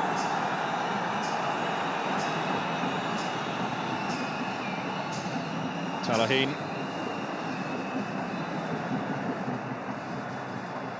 Al-Ainawi. Brahim Diaz. Out. Out. He's been very That was quiet a tonight. massive L. What the fuck was that?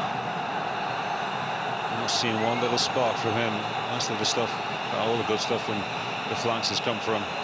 Well, this is going to be an extra time. Al-Zuli. I'm not sure what he's complaining about. Why is he complaining? Got a touch off a Senegalese defender. Mane on a gird. No, nothing there. Nothing there. Diaz claiming penalty. Oh, he's claiming a penalty. Fuck off, bro. Absolutely raging. He obviously felt he was hauled down inside the penalty area. Oh, he's calling for a penalty. Something that isn't just a Garnagay. He does need to get involved. The referee is, I'm sure it's been checked out as you would expect it. It would be. Looking for home court advantage. Wait. If you're on that? Oh, he actually pushed him though. Malik Diouf puts his hands on him. Oh, that's a penalty. His arm around his neck. Bro, that is a penalty, bro. I'm sorry, this would be very soft. Diaz That is a penalty, bro. He's easily They've won. It's taken to ground, but that is a penalty, got to bro. be careful. He shouldn't have his hands. That's actually Alhaj Malik Diouf. He's got no need really to have Bro, his that hands is a out, but I still penalty, think bro. that Brahim Diaz goes to Oh. ground very, very easily. That is a penalty, I mean, this bro. is, to say this would be controversial would be a massive understatement. Bro, that is a penalty, It is bro. all kicking off behind the referee, who's getting knocked about a bit as he tries to get a look at this on the screen. Bro, that is a penalty, bro. Look at that. Look at that. Why have you got your hands on him? Are you dragging to the floor like Diaz that? is making no attempt to actually go towards the football. He's You almost got your hands on initially him like into that? the Really, contact, though? but he's quite happy just to allow that soft arm around the shoulder stroke neck of Jufu's making an error really with having his hand so high, and it always looks worse when it's speeded up like that. They should be watching this in real time. Here we go, he's had a look. Look at the state of that on the touchline. Penalty. Well, that's a penalty. With only seconds to go. Well, that's a penalty. The only person that can save them right now. Wow. The only person that can save them right now is their goalkeeper. He can pretty much take his pick. He might as well book every single one of them because pretty much everybody was involved in that. This is the second time Senegal pushing. Well, if this ball ends in the up penalty in the area, Senegal really will feel don't. quite rightly that they've been robbed. Disallowed a goal. Really just don't. a few minutes earlier. Hakimi goes to ground. And a yellow card. Abdoulaye Seck is penalised. Would you believe it? Well, you would. I mean, we've seen everything in this game, haven't we, over the years? Nah, he's mad pissed off. So what, he's giving him a yellow card and a penalty. No doubt about it, but as I said, Ibrahim Diaz is desperate to go to ground. Any opportunity to flop to the ground is what other players do. And the referee, of course, has been spoken to in his ear, in a way he's been bullied into going to the monitor. And once he got there, I was sure that he was going to point to the spot. Yeah, definitely. Yeah, and he's looking to book anybody now in a green shirt.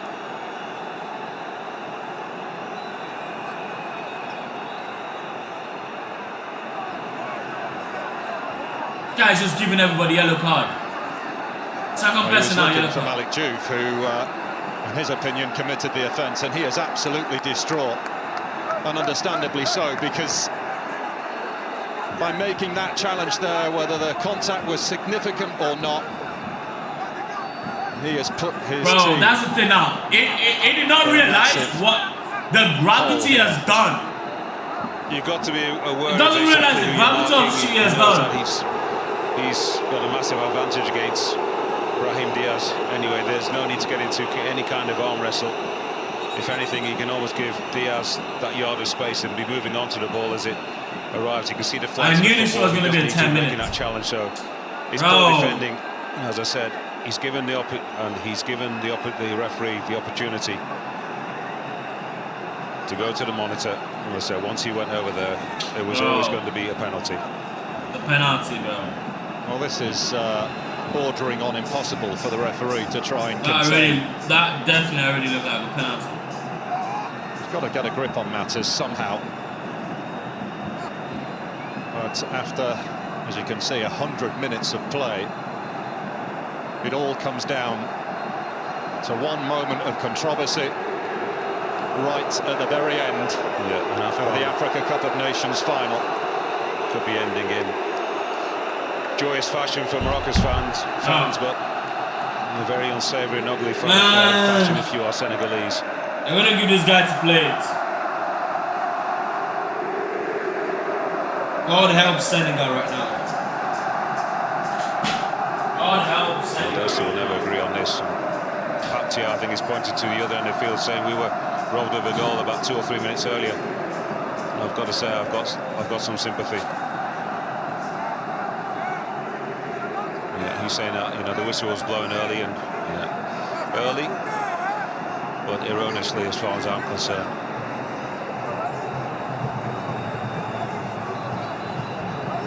An unsavoury finish, but it could well be a joyous one. Patia is taking his players off the pitch. No, you can't do that. You cannot do that. Bro. However aggrieved you feel, things are getting mental in there. The referee and the rules. Well, this is extraordinary. Wait, I've never so seen anything they're quite giving like up? this. Senegal people have given up? I can understand they are absolutely enraged.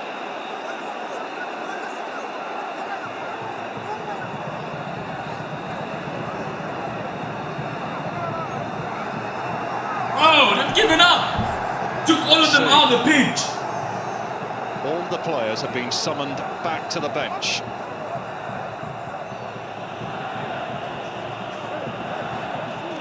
I mean, you can understand why they're so upset. This stage of the game, Absolutely, a decision like that goes against them. You can absolutely understand it from their part. Have they got, first and foremost, the decision right, though, the officials? That's what it comes down to. Is the decision right to award the penalty for the challenge we saw from Malik Diouf? Your honest opinion, Efan? My honest opinion is no. I think it was soft. I think it was a little bit foolish and reckless by Malik Diouf. But the decision has been made, and the players have to abide by that. As unsavoury and as unfortunate and as angry as they are, you cannot be taking your team off the field. Bro, Janet took... Okay, wait. Whatever Janet happens took now, everyone off the field. it's not a good look for African football, that's for sure. Officials have to get to grips with the Senegalese Football Federation if they have. One of their men on the touchline close to it. He pulled him away, but we said, like I said, you run the risk when you've got your arms around the neck of a player like that. Yeah, Diaz made the most of it. He knows that he's not going to get on the ball. He's saying that's a penalty. Of course he would. So we have this incredible scenario where there are a couple of players of Morocco inside the Senegal penalty area, waiting to get this penalty taken. But Paptiao is just imagine adamant that his players are going nowhere at the moment. Yeah, we're seeing again the free kick that was given against Abdoulaye Seye, which I think was very soft. Yeah, that's no foul. That happens 3-4 times, even more than that, every afternoon, every evening in football all around the world, and more often than not, the referees will not penalise the opposing player.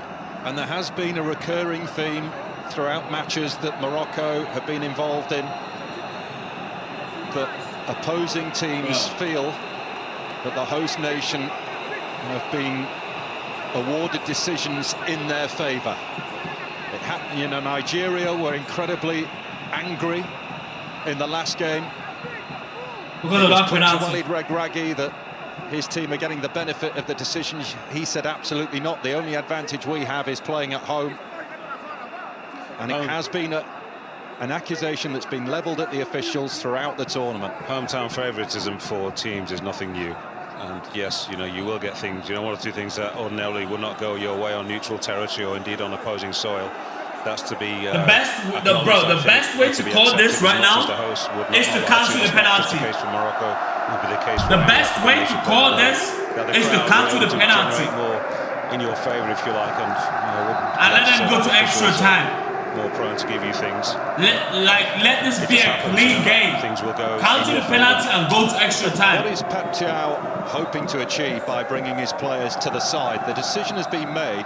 It's nothing more at the moment, it would seem, than just an obvious protest. Yeah, that's true. Yeah, that's exactly what it is. The penalty will get taken. Of course, if Senegal refuse to return to the field, and then the game, you'd imagine, will be awarded to Morocco, which would be a terrible way to end this competition. Wait, so Senegal... Well, they're leaving for good now. Wait, Senegal are leaving. They don't care anymore. Well, I have never, ever seen anything like this. I've never seen the whole team leaving a field. Senegalese Federation to come Wait, down the whole and say, team is leaving? boys, we have to accept that the penalty is given. As aggrieved as we feel. Bruno Metsu. Perhaps some words of wisdom from the old sage. The whole team is living for this. Is staying out there. He has not gone back to the dressing room to join his teammates. He has stayed out there. And who knows what happens from here. I have absolutely no idea. So they're playing it then. What happens from this point. It is so unprecedented. Well, can you take the penalty without the goalkeeper? I don't know what the rules say on that. Well, Mane will have to go and goal this way. Take a penalty without a goalkeeper. Because Edouard Mendy is back in the sanctuary of the dressing room. Are you going to take a penalty without a goalkeeper now? Well, let's bring in the guys in the studio, because this is like something we've never seen before. We're really interested to get the views of Hassan Kashlul and John Obi Mikel. Guys, what's your reading of what we're seeing here? Yeah, thanks very much, Paul. There's been a heated debate in the studio, as you can expect, and probably around Africa and world football in general. Fans would never really have seen scenes like this before, unprecedented. It has descended into utter chaos, and it has been heated in the studio as well. Let's start with you, Hassan, because you are representing Morocco. You've seen a goal disallowed at one end. Yes. And then you have seen a penalty awarded, and now we've seen the entire Senegal side, encouraged by their coach Pap Chow, to go back into the dressing room. Yes. I completely understand the reaction of the Senegalese players. What I would say is the first goal from Senegal, in my own point of view, is valid. Achraf Hakimi fall on the floor. That's very light. And this goal should have been allowed, or at least verified on the VAR. But I do think that the goal is valuable. Now, I do think as well that there is a penalty on Brahim Diaz. I don't think if you hold the player by the neck in the 95th minute or whenever it is, there is a penalty. And as I said, justification to Mikel, too wrong doesn't make it right. You can't balance. There's a wrong decision at the beginning. But making a decision at the beginning doesn't mean you can't allow the penalty for Morocco, because there is a clear fault. Now, what the scene we're seeing now are really sad. Nobody is winning. African football is not winning. And to end up a competition like this... Okay, I understand why they're not agreeing. Because they cancelled that goal. They're very upset. But to see these scenes, I think everybody is a loser. Yeah, but I just think the decision is totally They cancelled Senegal goal. What we've seen here, the fantastic football, fantastic tournament we've seen, it's just been ruined. Senegal scored and they cancelled their goal. I think it's an and now they want to give a penalty. When they literally did the same thing. Senegalese goal should have stood. Should have stood. Exactly. There was no foul on Hakimi. He went down way too easily. And then 2 minutes later, you give that such penalty. For me, it's absolutely disgraceful decision from the referee. And I can understand their frustration, because if you disallowed such a goal earlier on, and then you go back you're going to allow penalty. Nah, that's crazy. To the Moroccans, for me, it's just ridiculous. I understand their frustration, but what I don't want to see for African football, he's paid. Is just a shameful end to this fantastic tournament. I don't know where we go from here, but this has just put a sad end to this wonderful tournament. I think they're going to go on. They should go on. Whatever happens from here, I don't know who's the winner. Cancel, bro. From what has happened 2 days earlier. You canceled Senegal goal, you can't give them the penalty, bro. Because you canceled their goal. Inadequate facilities to train. All those has just complicated all this decision that's happening here. The frustration is here. I just don't think it's right. Referee Jean-Jacques Ndala has made a big decision, firstly to deny Senegal a goal, 5 minutes later to award Morocco a penalty. That's the reason you are seeing these scenes. We're going to send it back to our commentary team now as we wait to figure out how this Afcon final will end. Well, always giving a goalkeeper back out. a yellow card. That's the least of his concerns, I'm sure. For doing what? Scenes we have never seen before. Bro's giving everybody yellow card. Unfolding in front of our eyes here.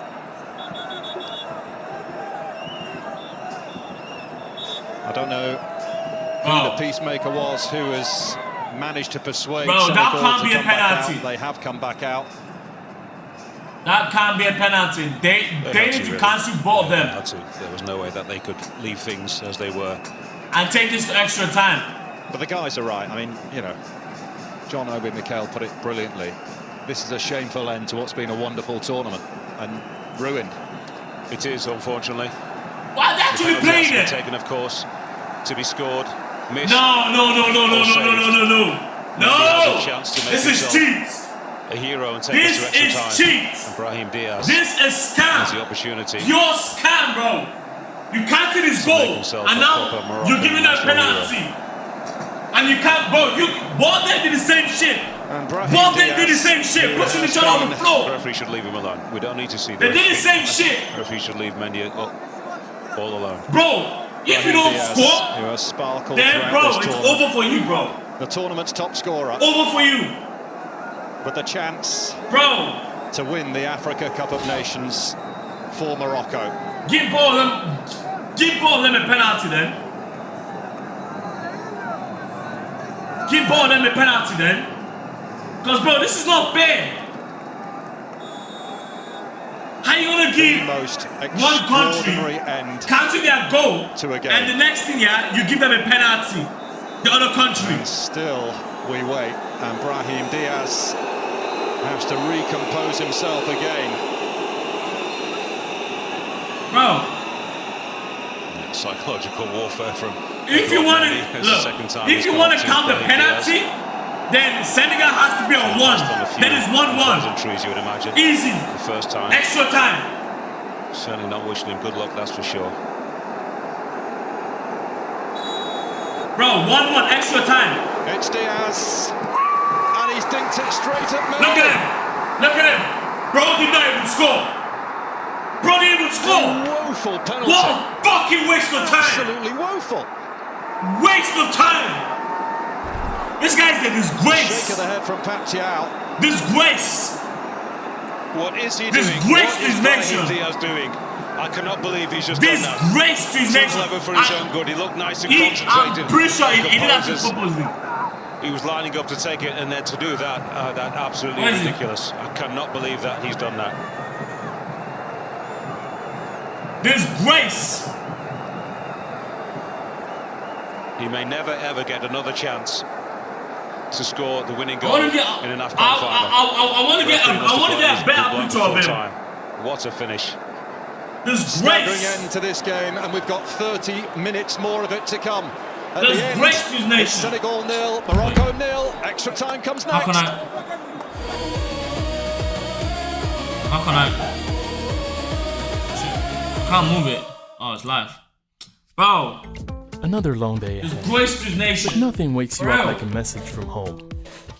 Same jokes, same laughter. Oh, joke things. You can pretty much smell the machine. Every dirham I send isn't just money. It shows I care. Maybe I'll even discover a secret recipe.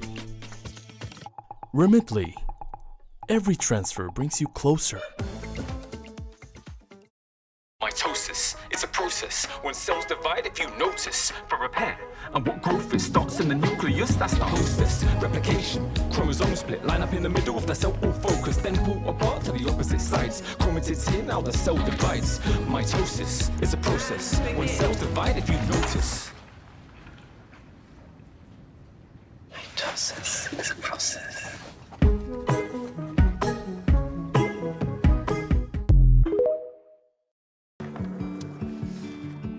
You don't have to smile through back pain. Let us help. Voltarol is clinically proven to provide maximum strength pain relief for up to 12 hours to help keep you moving. Voltarol, the joy of movement. Right now at Wren, you can get up to £1,300 cash back on selected AEG appliances. Wren, made for living. Whatever the story behind selling your car, We Buy Any Car make it easy. Whether you're needing more boot space, buying your dream home, sick of repairs, funding a new business, switching transport, saving for your big day, off to see the world, going to uni, upgrading after a promotion, just want the cash, or simply need something bigger. Get it sold and have the cash in your bank today. To get a quote in 30 seconds, enter your reg number now at WeBuyAnyCar.com. Amazing. This flock's hard at work growing their nest pensions. Like this blue tit. Dave? Listen to the way they communicate. Dave, you're on mute. Incredible. Mr. Dava has a nest pension too. Bon appetit. He's one of 13 million people with Nest. What an annoying game. Peckish, sir? Oh, home time. Nest. Together, we'll build you a bigger pension. Even you, Tina. Yes! Hey Sainsbury's, usual big shop. Can you save me a few quid? Well, Wayne, try your nectar prices. My what? Your nectar prices. It's raining now. Extra time underway in Rabat. If you're just joining us, where have you been? The most extraordinary finish to the match. A penalty given to Morocco. Aptiao, the Senegalese head coach, ordering his players to come off the pitch, and when the penalty was eventually taken, it was just dinked straight at Edouard Mendy. And I suppose in some respects the fact that the penalty was saved, it might just have saved the reputation of this tournament to a point, because that was a shameful ending to it. Well, irrespective of what happens now in extra time, or indeed if we go to penalties, that will always leave a sour taste in the mouth of both sets of players, you'd imagine, the fans here all around the world, all the observers, neutrals. I'm hoping now, I suppose, that we get a spectacular goal, because you know, to go to spot kicks. I talked about the tension being unbearable about an hour or so ago, when it seemed as if we could get that. I wouldn't say it was stalemate, it was an absorbing first half, livened up a little bit in the second half, but it's never truly ignited, has it? Oh, let's recompose ourselves, everyone that is, and just get on with the game now, hopefully. Al Yamik hoisting it long. 2 moments of controversy in the last couple of minutes of the game. Disallowed goal for Senegal. And a given penalty for Morocco that was taken eventually, but spectacularly missed by Brahim Diaz. Or saved, let's see, it was saved, wasn't it? Yeah, no, the ball was on target, saved by Edouard Mendy, the easiest save that he's ever had to make in his career. There'll be a few thinking this, I'm going to say it. Did he miss it on purpose? Yes, he did. Could he have missed it on purpose? Is there any way that he could have missed that on purpose? I don't see how. I honestly don't see how a professional player would not take advantage of a gift. But that talk is for another day, I would imagine. Football to be played, as I said, let's hope that we get some action. And perhaps that spiky end, spiky is probably the least inappropriate word, as something that is much more apt, which I can't find right now. It was just so poor. The penalty was so poor. A man who's been on fire at the tournament. It was so tame, it was so tepid. I don't know. I mean, the conspiracy theorists will be having a field day with it all, but as it is, we're in extra time. And you're starting them off, aren't you? I'm not starting them off. I'm merely putting it out there. I know for a fact that on social media tonight, that will be a point of discussion, among many others. El Ainaoui, stolen back by Mane. Oh, Senegal must score. Sherif Njai's made a move. Goal! Oh, what a goal! You can't tell me bullshit, nigga. Bro, fucking goal, bro. Sensational run, bro. And an even you can't tell me that was upside or nothing. That was a clean goal, bro. Clean goal. Trying to cheat us off. Here to play a supporting role in Morocco's long-awaited fairy tale. Trying to cheat us off. Their own to chase. And Pap Gay has thundered them in front at extra time.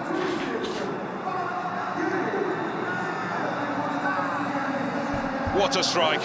Oh, now it's time to score one more goal. He had an attempt, I think, early on in the second half. I think it was. You couldn't really call it a sighter. This is an absolute thing of beauty. Lovely play from Sadio Mane. Just back heels the ball to Idrissa Gana Gueye. That is a thing of absolute beauty. Yassine Bouna's got no chance. Shrugs off Achraf Hakimi, and from there on, he's only got one thing in his mind. What a hit. Top corner, unstoppable. Gorgeous. Absolutely gorgeous. Finally, beautiful. We've got a game. That was gorgeous. Beautiful. The bar absolutely on beautiful. Its way in. That's what we want. Real. What a super strike. His third of the tournament. Good one. And that could be the one. That could be the one. Not just could be the one, it is the one.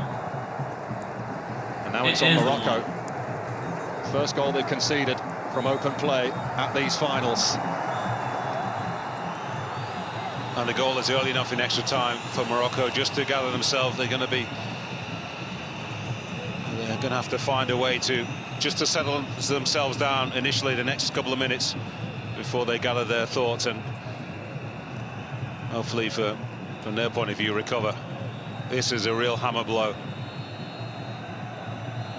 one kick away from winners, and now behind in extra time. And Walid Regragui is going to respond by making a double change. And how bad does he feel now, Brahim Diaz? That's why I can't believe that you would miss that penalty on purpose, because you never know what can happen in football. Do you really think that Senegal would feel sorry for you? Absolutely not. Gone down the other end and scored. And Asiri chasing after this. Niakate got there ahead of him. Swept clear by Mendy. El-Ainaoui. El Yamik. Up towards Asiri again. Brahim Diaz picking up the pieces. Oh, that's my goalkeeper. Bro, this guy's terrible. Direct up to it's sure I just washed. Causes trouble. Bro, he's trying so bad. I mean, it was always to score. Going to be difficult. Trying so bad to score. Mendy's a big keeper. That's an easy save for him.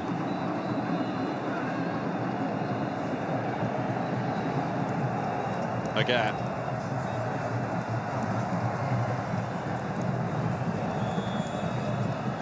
Looks like a foul on Jai. It is.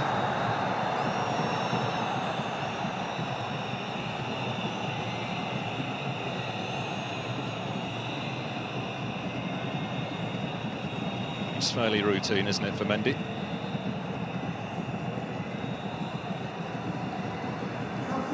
And Brahim Diaz is off. Elias Akamach is on. Azraoui withdrawn as well. Now this is a really attack-minded change this guy's from back. Walid Regragui.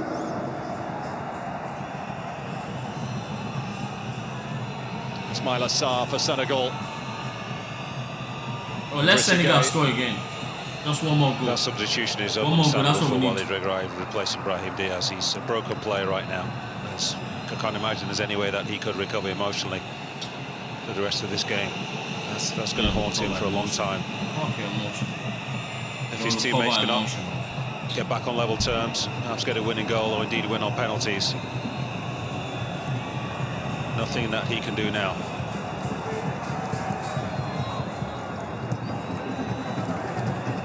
Zalzouli. There's Pape Gueye. El Yamik winning the header. Who scored the goal? It was this guy. In any direction, really. What's his name? Fuck. I don't know how to pronounce his name. His name is on the screen, boys. It was from Senegal. With and without the football, no need for that. Njai, Mane. Trying to get away from El-Ainaoui. Was from Senegal, but I'll get his name up. And Bunu leaves it. Idwo. Now, and by. Idwo Mendy. Akamach. Oh wait, no, it wasn't. No, Idwo Mendy is the goalkeeper. Was Senegal that scored? His name is on the screen. I can't pronounce his last name, bro. First time they've trailed at the tournament. They're not used to being in this kind of situation, Morocco. Hakimi. Man, who's voting Senegal to win? Morocco to win. Bro, Senegal is winning that shit. Looking for a gap that didn't really appear. The only thing Senegal needs to do right now is they need to block off that defense. Again, Hakimi. Make that defense more stronger. El-Ainaoui. Oh, that was risky. Really fizzed in there and steered away by That'll be defense, bro. Tackle what I'm saying. Make that defense stronger. Good height on the cross. Out by Malik Jupigan to Haline, back in. Nodded down by Zalzouli. Good. He's been caught.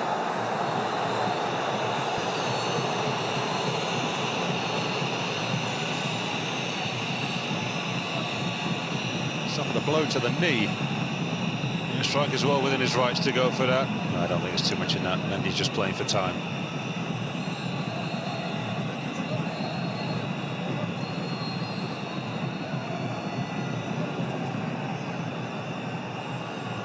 It's important now that Senegal don't think about the finishing line too quickly. A few minutes left in first period of extra time, of course, a full 15 minutes. Oh, look at the rain. Raining heavily over there. To try and play their football. Oh. So, of course, they're very easy when you're Let's sitting. keep up the sum, man. Let's keep up the Watching sum. at home, thinking the play should Yo, be able to sum see up, that sum quite up, sum comfortably, up. but, I mean, the amount of pressure now reverts to Senegal because they're the ones who have their trophy in their hands. For Morocco, it's still stressful, still pressure on them. Sarr, he's fed it through wonderfully towards Mane. Bro, Senegal tighten that defense, bro. By hook or by crook, managed to come out with it. That's the only option they've got. Helped on by Nasiri. That's what he's there for. Oh, what is this? Closing Mendy down. Well, Mendy's down yet again. Oh. They're attacking the goalkeeper like that. Yeah, difficult. I actually didn't think that he caught him. It wasn't a great back pass from near Karte. Attacking the goalkeeper like that. He's flying in, isn't he? Yeah, it's a little bit, but as I said, Edouard Mendy is a wily old customer. He's been around a while. He would have had a greater contact in the ball when he was at Chelsea, wouldn't he, on the training ground. The legs hit each other. Wise old soldier, knows exactly what he's doing, trying to take the sting out of the game.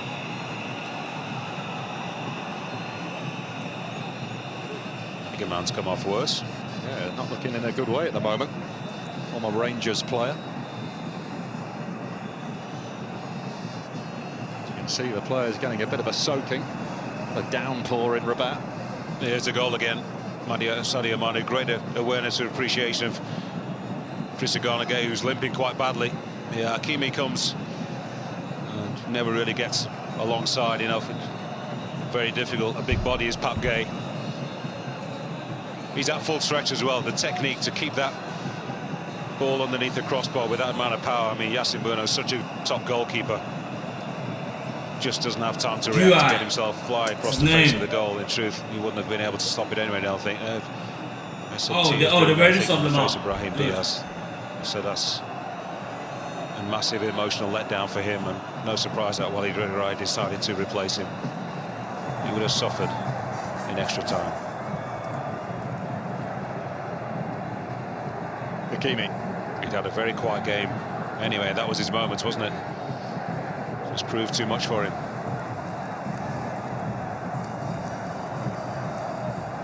Well, this final will be remembered for many reasons.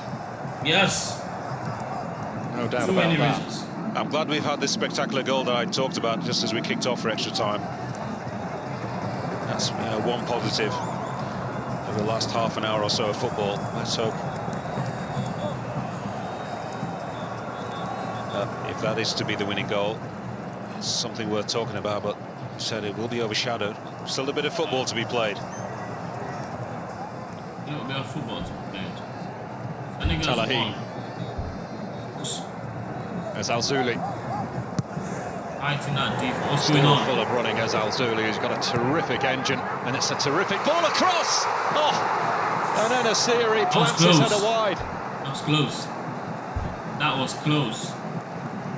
What a cross from El Al-Zouli. That was just close. not able just to glance Senegal, tighten your border, tighten your defense, bro.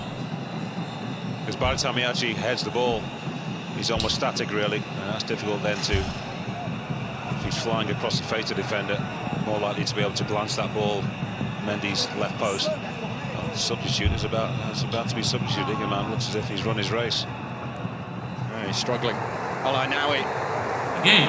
Idrissa Gueye is struggling, but he recovered well. Oh, that's an important touch. Great work by the captain. Sarr, now and by. Talaheen snapping at him.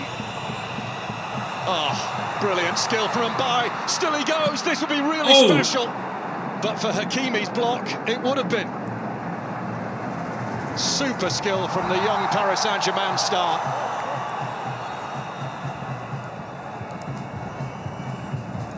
Lovely feet.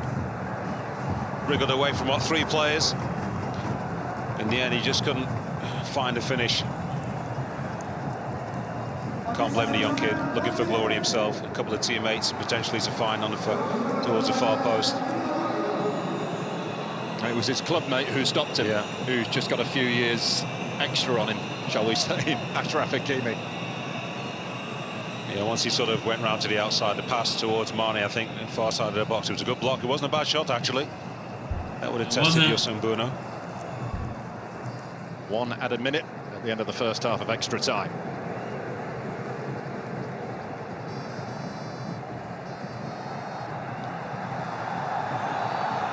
They should have got a foul there. Yeah, Akamatch pleading with the official as to why not. Throw is the signal.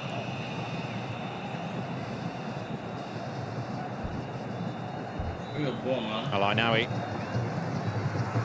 Flick down the line. Hakimi, can he pick out the right cross? No. Here's the answer. Given away by Mbaye, they'll come again. Have they got time, though, before the referee's whistle goes? Nice, a loose pass anyhow. Mane. Whistle had gone, half-time. See the challenge there on Talahin, of which there wasn't much, in truth, but the half-time whistle has gone. And Senegal lead through a fabulous finish from Pape Gueye. Julia, it's back to you. Thanks, Paul. Absolute ferocity in that shot from Pape Gueye. Senegal have the lead. It's an Afcon final that has delivered drama in spades in the dying moments, and we still have a second half of extra time to come. Mikel, what a goal to separate these two sides. Oh, what a goal fantastic goal by Gueye. I think the way he took the fantastic strike. I mean, everything that went on in the game, we talked about it, all the Malaki, everything that got on in the game. It's just amazing to see such a wonderful goal by Gueye. You can see here, I think, I know the Moroccan player gave the ball away here. Mane picked it up, and this pass here from Idrissa Gueye, one touch to Gueye, and here is just strokes of Hakimi and a fantastic strike, top corner, gave the keeper no chance. This game is crying out for goal, and it's good to see us with a goal now. Yeah, it had just about everything else, including a walk-off from Senegal, a Panenka penalty miss. Brahim Diaz, they cut to him straight away after that goal went in because he was in tears. Yes, it's difficult to see, but I just think that if you got an opportunity, no matter what happened before, if you had an opportunity to take a penalty like this, you have to do the best to put the ball past the net. If you decide to do a Panenka like this, in the final of an Africa Cup you haven't won for 50 years, you come from hero to zero if you miss.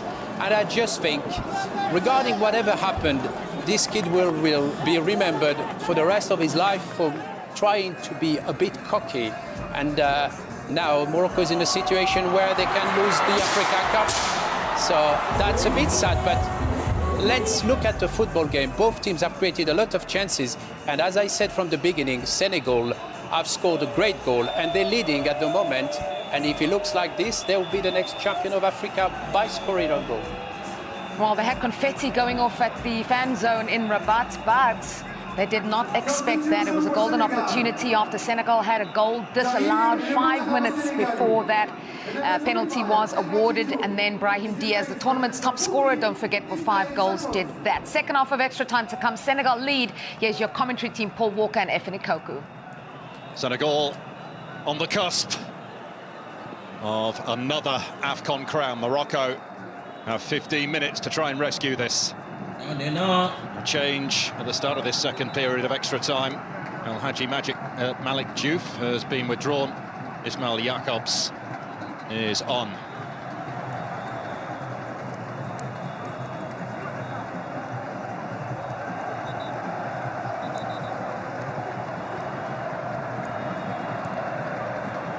Al-Ainawi.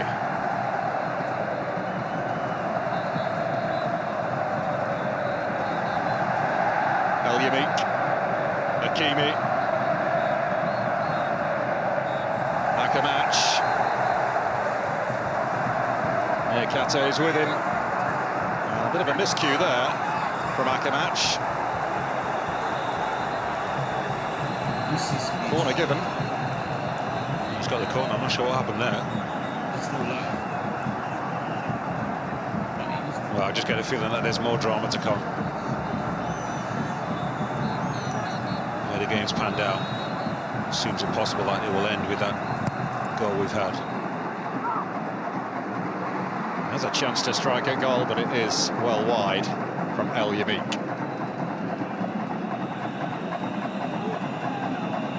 Yeah, off balance as he takes a shot.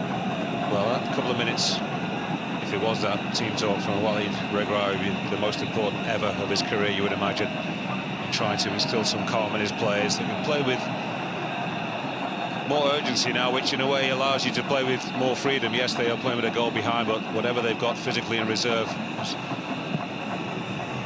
mental reserves as well. Wasn't a great kick from Mendy, but he's got away with it. And Asiri is closing him down.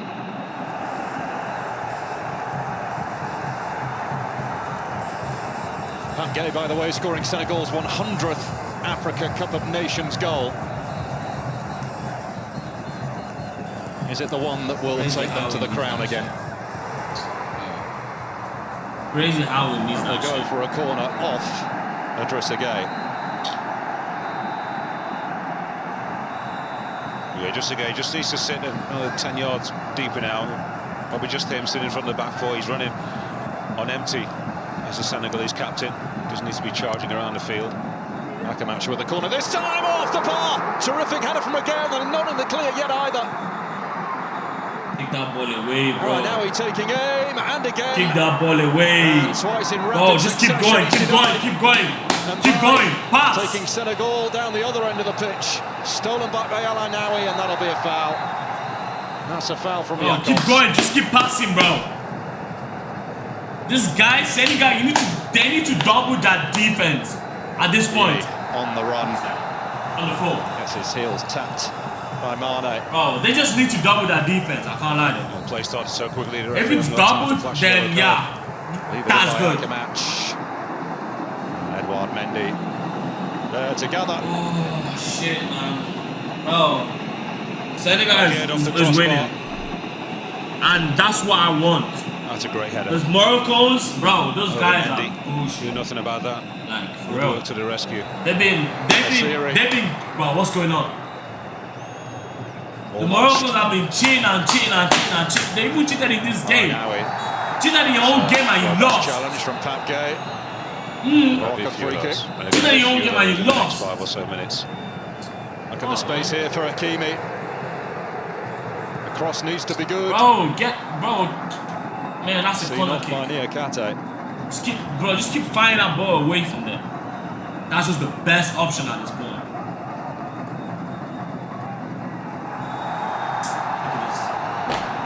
This guy's always in the. These guys are always on the floor. A little soft to me. Always on the floor. Always. Akamatch looked good actually, isn't it? Since he came on the field. Nice tidy feet, a little bit of trickery about him as well. This is a real test of Senegalese nerve. Yeah, the way it's raining over there is crazy. The way it's raining over there is crazy.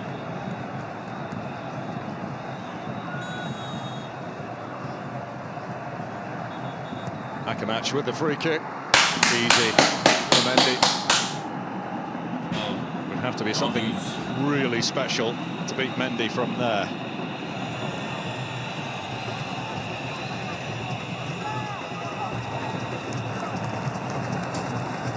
They've won. They have won. You can't do anything at this point. You just can't. You just can't. Got to keep playing their football, Senegal. Passing it around, not too many hasty clearances. Just going to build the anxiety in their back line. Ismaila Sarr rolled through to Sheriff.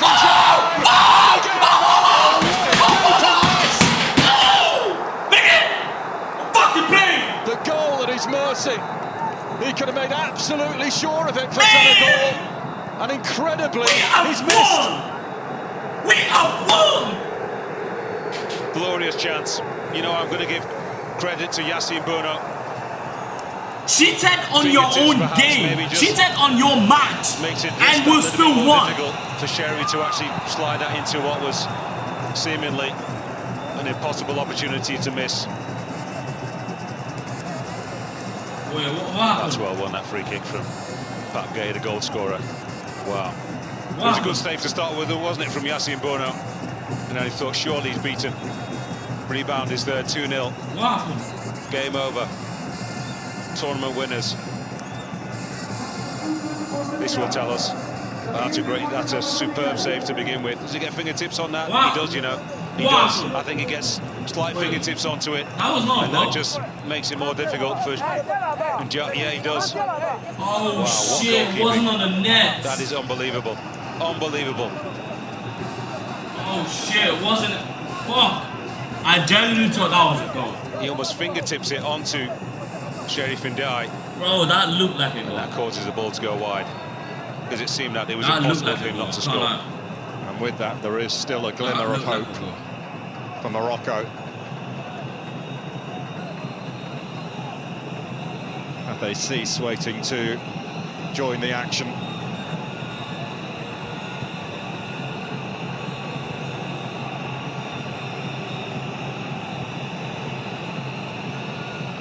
Some of these Senegalese boys have been through all this before, haven't they? Lost finals, won a final.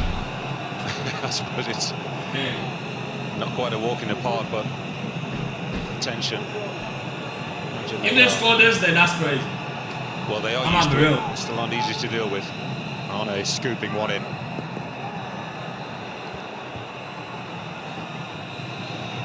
Yeah, they can draw on the experience Morocco, of 2021, whereas get out, keep playing. Players can't, given it's been half a century since Yellow their card. nation last lifted this trophy. Yellow card there for Sarr. Up it goes to Enesiri. Oh, block the defense, bro. Talahi. Block the defense, bro. We got 7 minutes. Akamatch. Yeah, good. Into a wall Block of it, three. block it.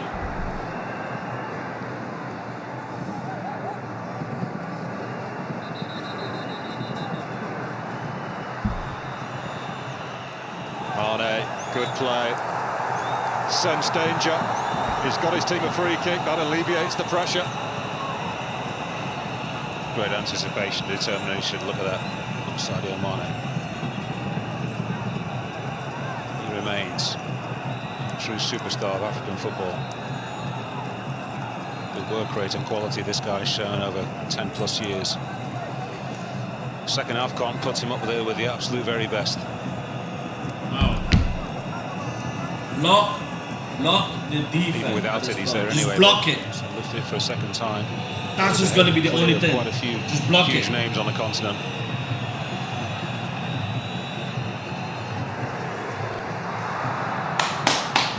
Trezeguet and by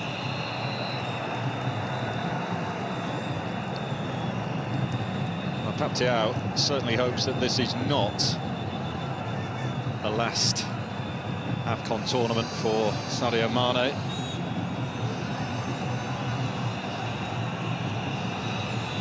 Well, they've got some nice, fresh young faces, haven't they, to rely upon?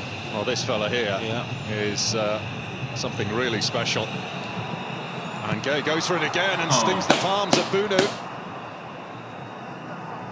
Oh, that's a corner. Was travelling as well.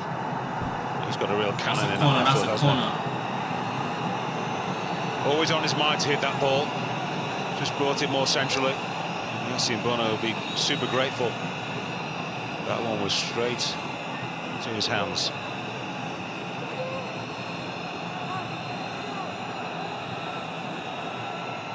Oh, neatly worked. Mane. Ooh, that was from close. Talahi. That was close. Clever play. That was close. That was close. Inching ever closer. That was close.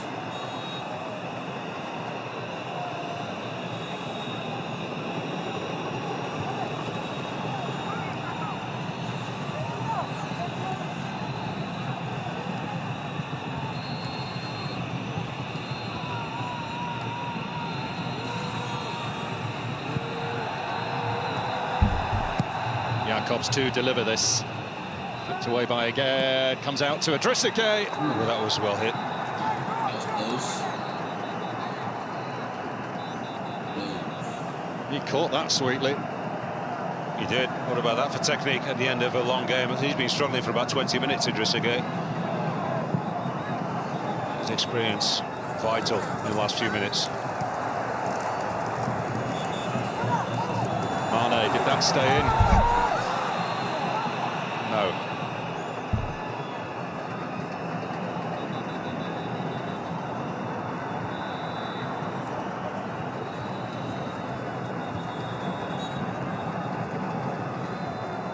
Well, the press conferences are going to be interesting, aren't they? Lots of questions to be answered.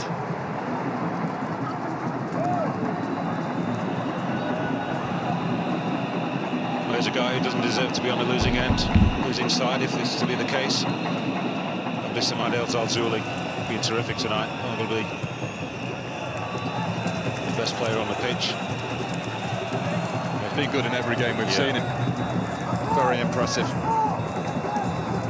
Now Senegal, they have a very strong team though. First half, a bit quiet in the second. They have a very, very strong team. Managed him well. Senegalese defence. Reef Jai.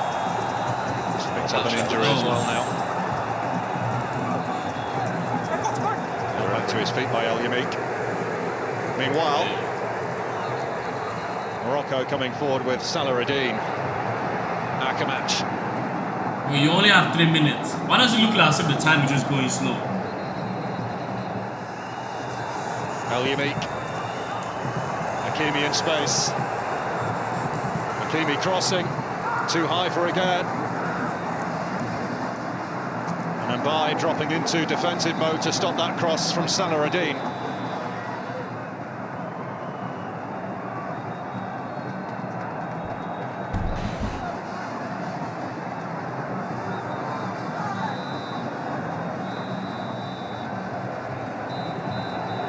Now or never for Morocco, really. Now or never. Morocco is not winning this shit.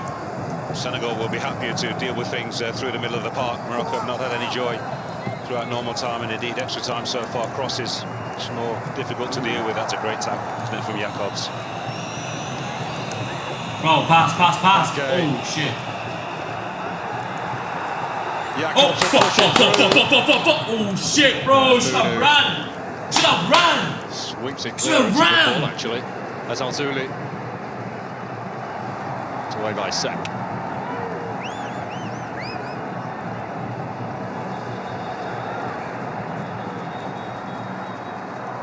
As Alzouli.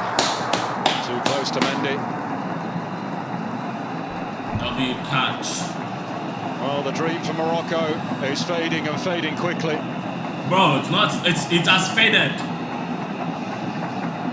That guy needs to change his statement. It has faded. Never it's faded.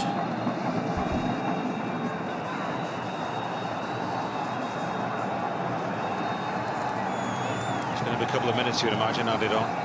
3, maybe 4. The substitutions we've had.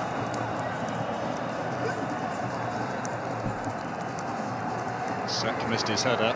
Ismaila Sarr put his hand up in the air near the ball. Did, didn't he? Yeah. What's this guy doing? No. Bro. Could be penalised. It looked like there was a little bit of a nudge, wasn't it? I mean, why on earth would you have your hands up like that unless someone has given you a nudge from the side or in the back? He's been good tonight, right at the heart of that Senegalese defence. Moussa Kate said he had to be a leader. Man, no it's raining heavily over there. No Crepin Diatta. His influence had to be vital, and so it's proved. And that guy in the middle, El Ananawi, I mean, he was the one who was dispossessed for the only goal of the game so far. He'd be desperately disappointed. If his he tried to cheat. Tried to cheat and he did still win. If it does end this way, what does it mean for Walid Regragui? Because all the talk before it was that he had to win the tournament to stay in a job, which sounds ludicrous, really, given how well he's done with this team. So such is the expectation and the pressure. Kind of goes with the territory. Tried to cheat and did still win. Morocco's tournament at home. Crazy. The highest ranked African team, home support. Senegal here have ripped up the script. Sharif and Jai taken on by Mbai. That guy just passed that ball. Senegal have Morocco right where they want them. Like, all the best who did he just pass? Who did he just pass that ball to? Tournament hosted by Morocco. Never takes into account the opposition and what fearsome and vaunted opposition we've seen in Senegal, not only tonight but throughout the course of the last 5 or 6 years. I said earlier on that they've been the best side on the continent. Consistent, brilliant, organised, special players like Sadio Mane.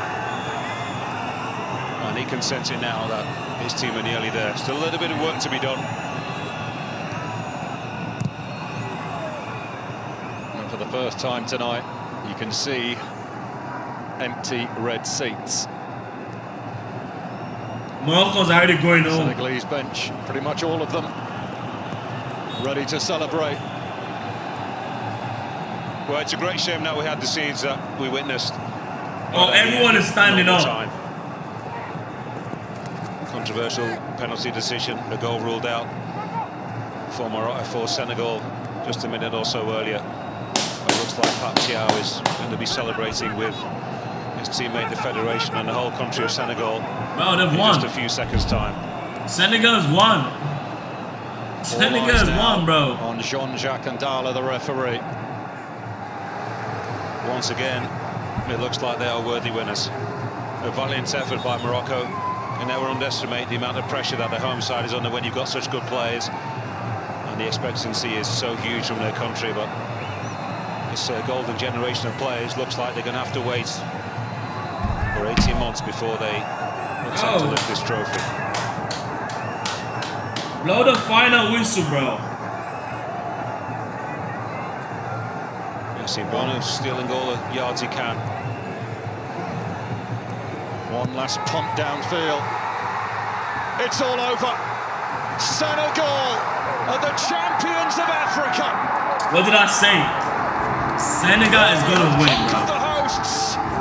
Bro, God is the Senegal, bro. Morocco tried cheating too many times. They have climbed the summit once more.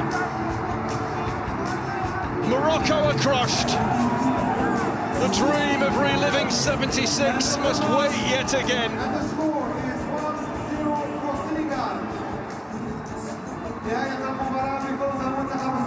Senegal rise to the top once more, just as they did in 2021. And if this is to be a goodbye for Sadio Mane, it is a goodbye fit for a king. A super goal decided it. Senegal's got a really strong team. But we have to remember the extraordinary events that preceded it. A walk-off from the Senegalese in protest of a penalty being given against them. And after a long delay. Long Brahim delay. Diaz, Penenkated penalty straight at Edouard Mendy. So then we went into 30 minutes more, and Pape Gueye has won the trophy for Senegal and for Pape Thiaw in the pouring rain of Rabat. Stop you, Senegal. Tears on one side and tears of unbridled joy on the other. At the end of a long month of football, it is Senegal who are champions. Julia, it's all yours. Thank you so much, Paul. The most dramatic of endings to this Africa Cup of Nations 2025, and the battle for the second star is won by those in green. Scenes of pure jubilation. They had to defy the odds in the end, had a goal disallowed, had a penalty given against them just moments later, then saved by their goalkeeper. And as you are seeing these scenes, there is also pure misery for Morocco. We have a Moroccan who's pretty miserable himself in studio. Hassan, tell us how you feel. The wait, 50-year wait goes on. I think it's a bit sad if you take out what's happened this evening.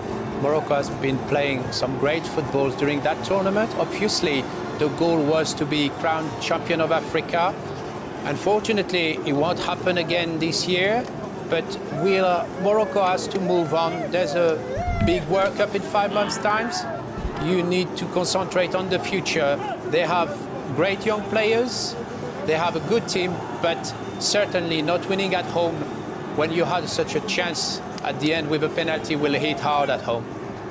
The pure determination from Senegal, given what I've just described, happened towards the end of the game. To then see a worldie scored by Pape Gueye, a goal worthy of winning a tournament. A goal worthy of winning any tournament. Brilliant goal, absolutely superb strike.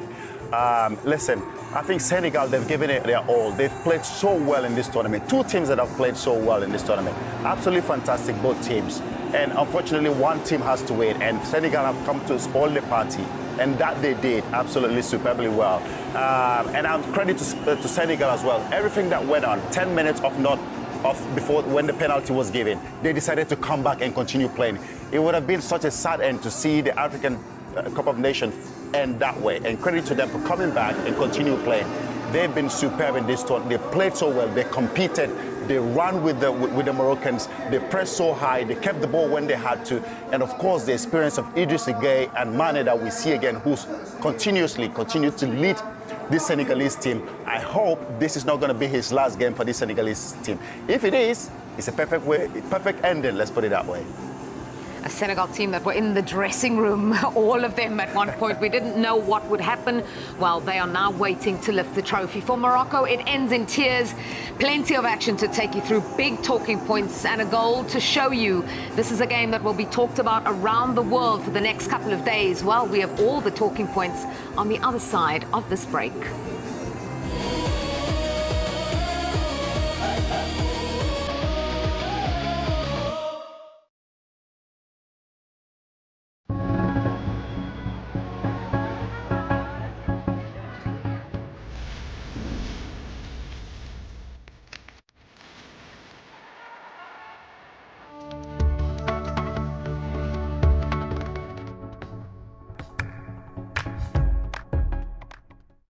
With holiday rentals and hotels, Booking.com has something for everyone. See yourself. You got anything more boutique?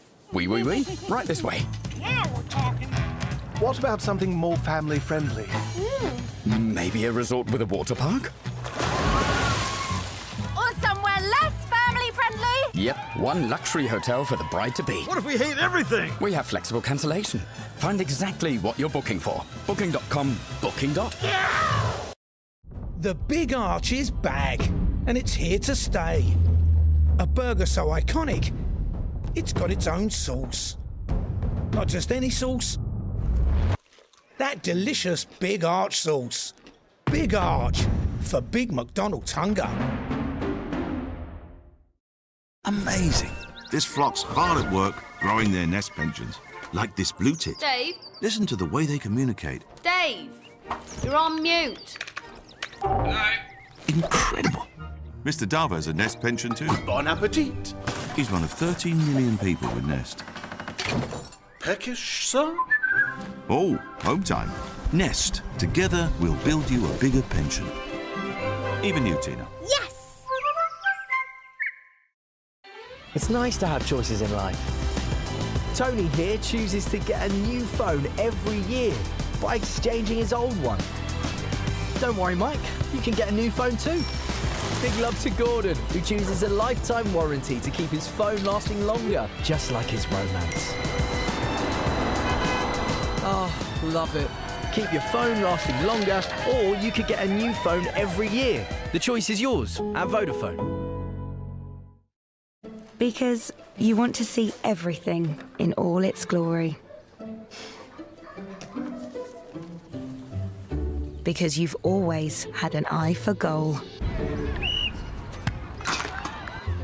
Because you want to make a great first impression. Because we focus every innovation on you. Because we can help you find your perfect style. Because of all these things, there's only one choice. Boots Opticians. We're helping the next generation become homeowners. making it possible for them to borrow more with the new NatWest family-backed mortgage. Satisfaction in me.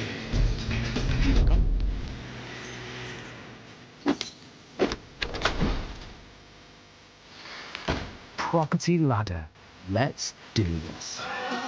NatWest. Tomorrow begins today. With extra savings at DFS, let your bum find its thing. Put your feet up with the Foster for $779. Try the House Beautiful Ada, now with £500 off. Or turn on the charm with the Jules Pattered Ale. But hurry, these extra savings end Wednesday at DFS. New year, new hopes. Let's go! But say new. That is not for me. Let's make a resolution you can actually keep this January. I don't like to fail. To stream tons of telly. Yes! You won't even have to move. Yeah! Stream yourself happy this January with Channel 4.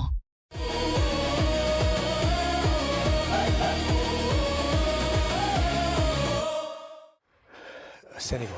Senegal are kings of the continent for the second time in 3 Africa Cup of Nations. They reign supreme. They've won the battle of the second time. They've done it in the most dramatic way ever. These are the celebrations out at the Prince Moulay Abdallah Stadium. They had to fight for it. Yeah, they deserve it. I mean, they played really well today. They were superb. They've been superb the whole tournament. And this man here, Idrissa Gueye, captain of the day, and he led the team with his experience, with his composure in the midfield, with his everything he did today was absolutely superb. And of course, Mane, who is the main man, who is the talisman, that time and time again has led this team to finals, and now has won his second African Cup of Nations.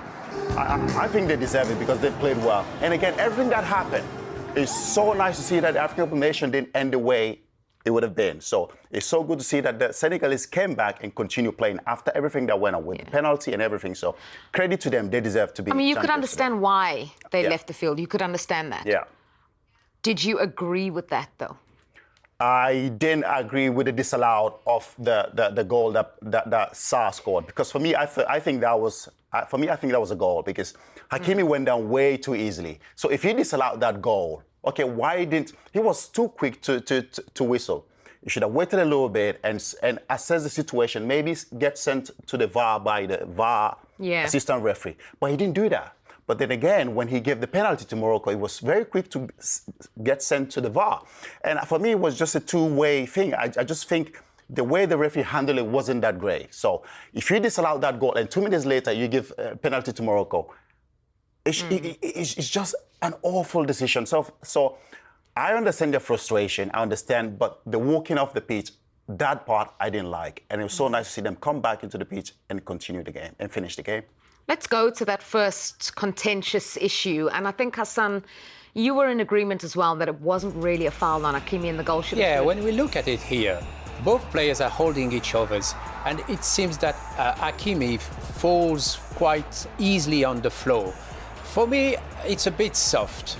So I do think that when it is allowed a goal, maybe, I don't know if it's allowed, but the VAR, yeah, he blows his whistle immediately, but the VAR could at least wait with him and check.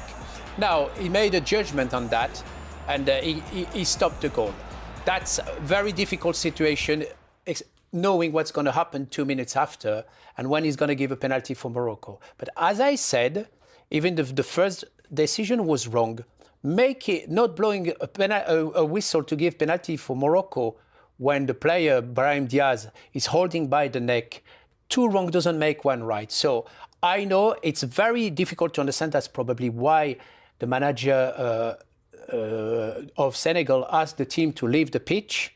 And what I liked more than anything is the only player from Senegalese team who stayed on the pitch was Sadio Mane. And that shows the great man he is. And he went back to the changing room and brought those players back, because in those kind of situations, everybody's losing. Football is losing. Africa is losing. You've been watched all around the world.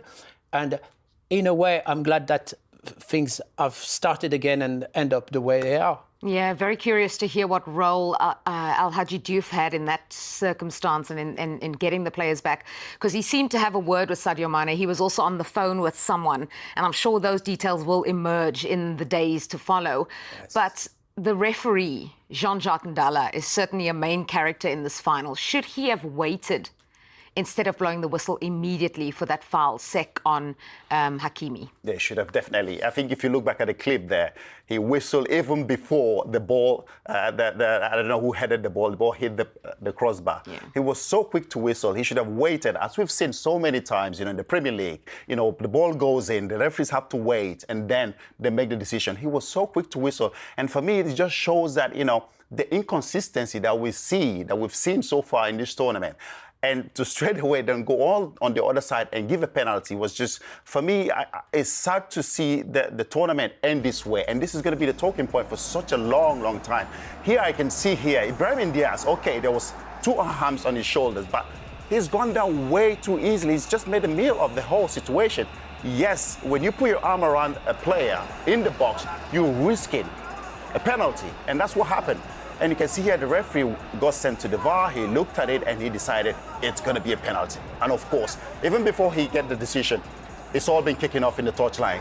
And look at the time on the clock, yeah, exactly. And you can understand why. Yeah, exactly. And it's nice to see the Senegalese, I've said it again so many times, this is a time where players lose their head, and it's so good to see that they came back and finished the tournament the way it should be finished. And I think everything that's gone on, I think the best team actually won in the night. So at that point in time, Morocco then have an opportunity with the very last kick of the game to win the Africa Cup of Nations. Controversial circumstances, yes. The player you'd want to take the penalty is the one who is the leading scorer at the tournament. It's Brahim Diaz. Let's look at this then. Oh, there is that moment I was talking about. But again, of course, this is a young team. And Sadio Mane, obviously, he's the star man, he's the leader. And of course, he got the call from Alhaji Diop. Alhaji Diop probably spoke to somebody, maybe the FA president, and he said, get the team back on the pitch. Let's finish it. And of course, Ibrahim Diaz, he's going to look back at this and he's going to regret having such cockiness to try a penanka in an African Cup of Nations final. For me, I just find that a little bit disrespectful. And I think he's going to regret that for the rest of his life. I don't know if we have the moments before the penalty. Yeah. Because there was Edouard Mendy who stepped up towards him. There was the Senegal players. I think Mane may have said something to him as well. Because people will be wondering if he missed that on purpose. Between the decision from the referee to allow the penalty and it lasted maybe 10 minutes before the penalty was kicked by Brahim Diaz. And the intimidation from all the Senegalese team during that moment. And you can see even Edouard Mendy 2-3 times he went to Brahim Diaz.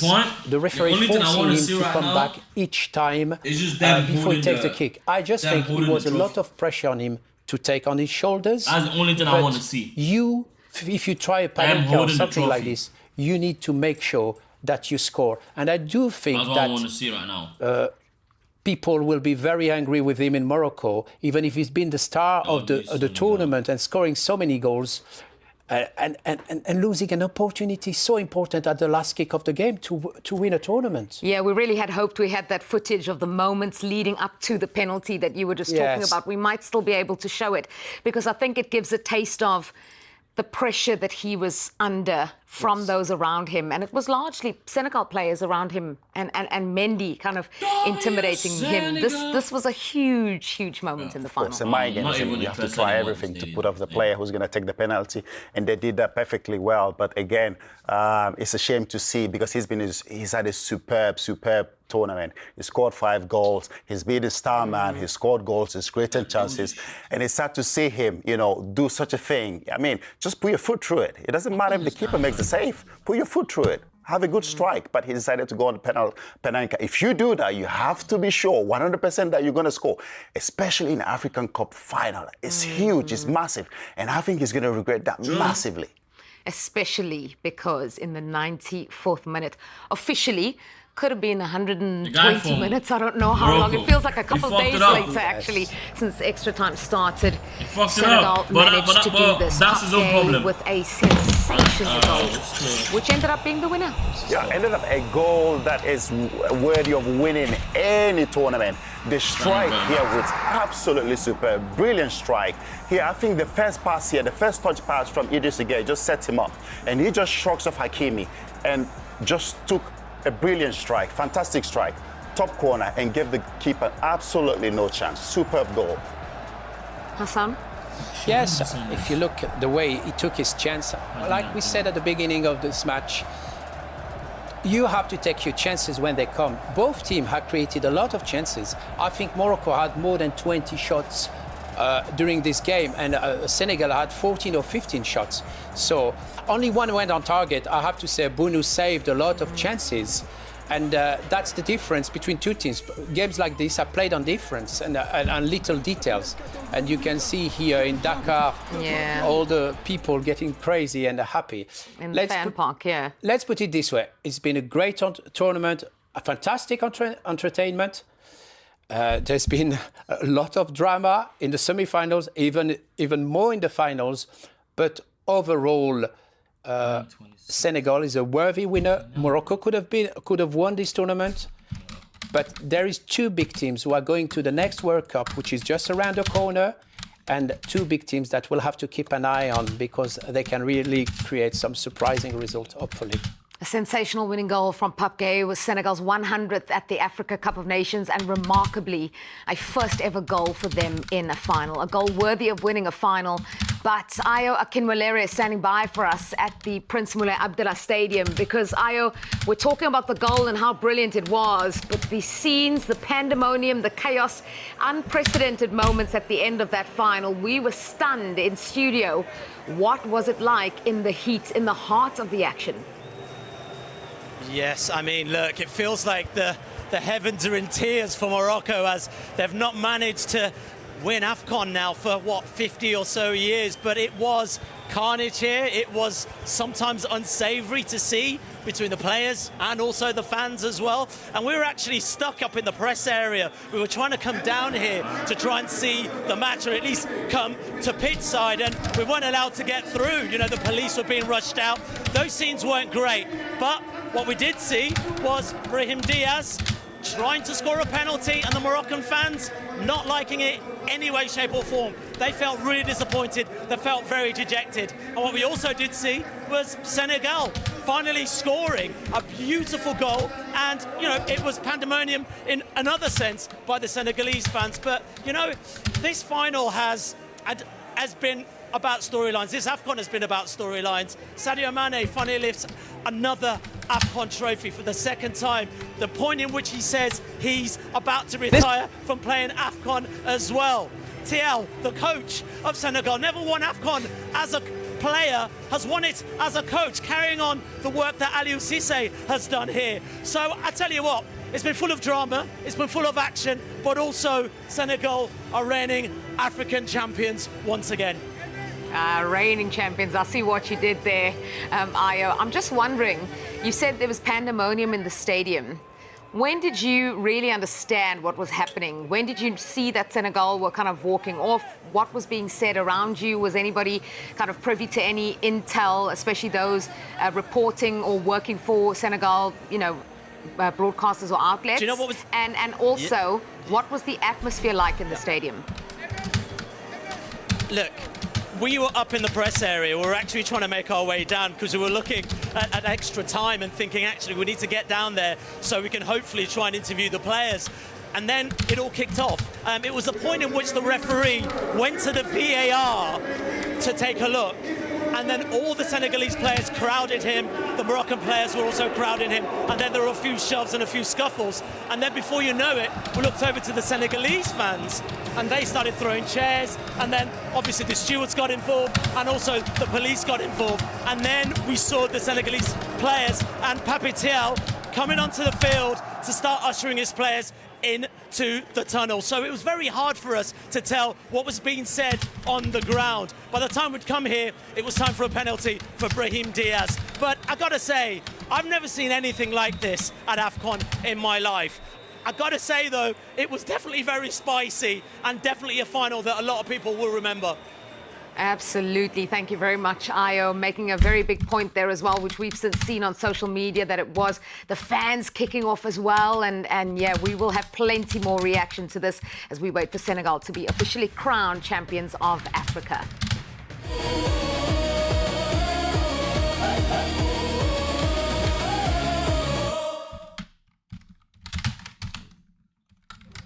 This might be the one we're waiting for.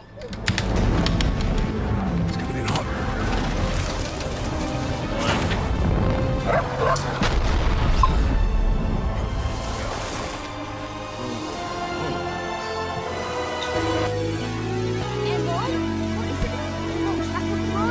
so high I could cry right now. God. The UK's fastest broadband speeds from any major provider have landed. Every last one of my dogs got me for real. I spent M's on that Lindsay and that Taker. All that X eyes roll back like Undertaker. Shoot that shit from the store, came in a crater. Yo, fuck, nigga, I got more stain than the mail. These niggas mad at these hoes that ain't players. Since I was a kid, since I was a kid, since I was a kid, like I knew this life won't fail. I ain't gonna lie, I lost my dog and stopped saying prayers. How bad little bitch live in your pocket like a square. Long live my angel. Only Reese, only my cousin, worth a dozen. Hit the road and stuff for oven. I was broke, but then I wasn't. I just hit 400. Electric B10 is made for the moments that matter. Technology, innovation. Nigga so high I could cry right now. God. Standard. Leap Motor B10. Demand more from life. Every last one of my dogs got me for real. I spent M's on that Lindsay. Get a new phone every year by exchanging his old one. Don't worry, Mike. You can get a new phone too. Big love to Gordon, who chooses a lifetime warranty to keep his phone lasting longer, just like his romance. Oh, love it.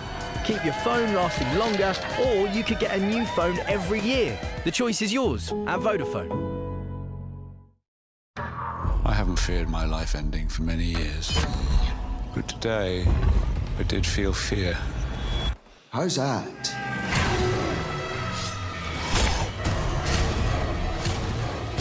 And now, a leap into the unknown.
I didn't even know that the mic was even muted, bro.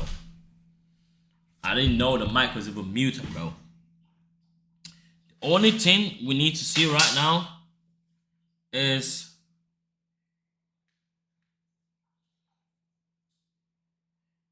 the only thing we need to see right now is the trophy getting lifted.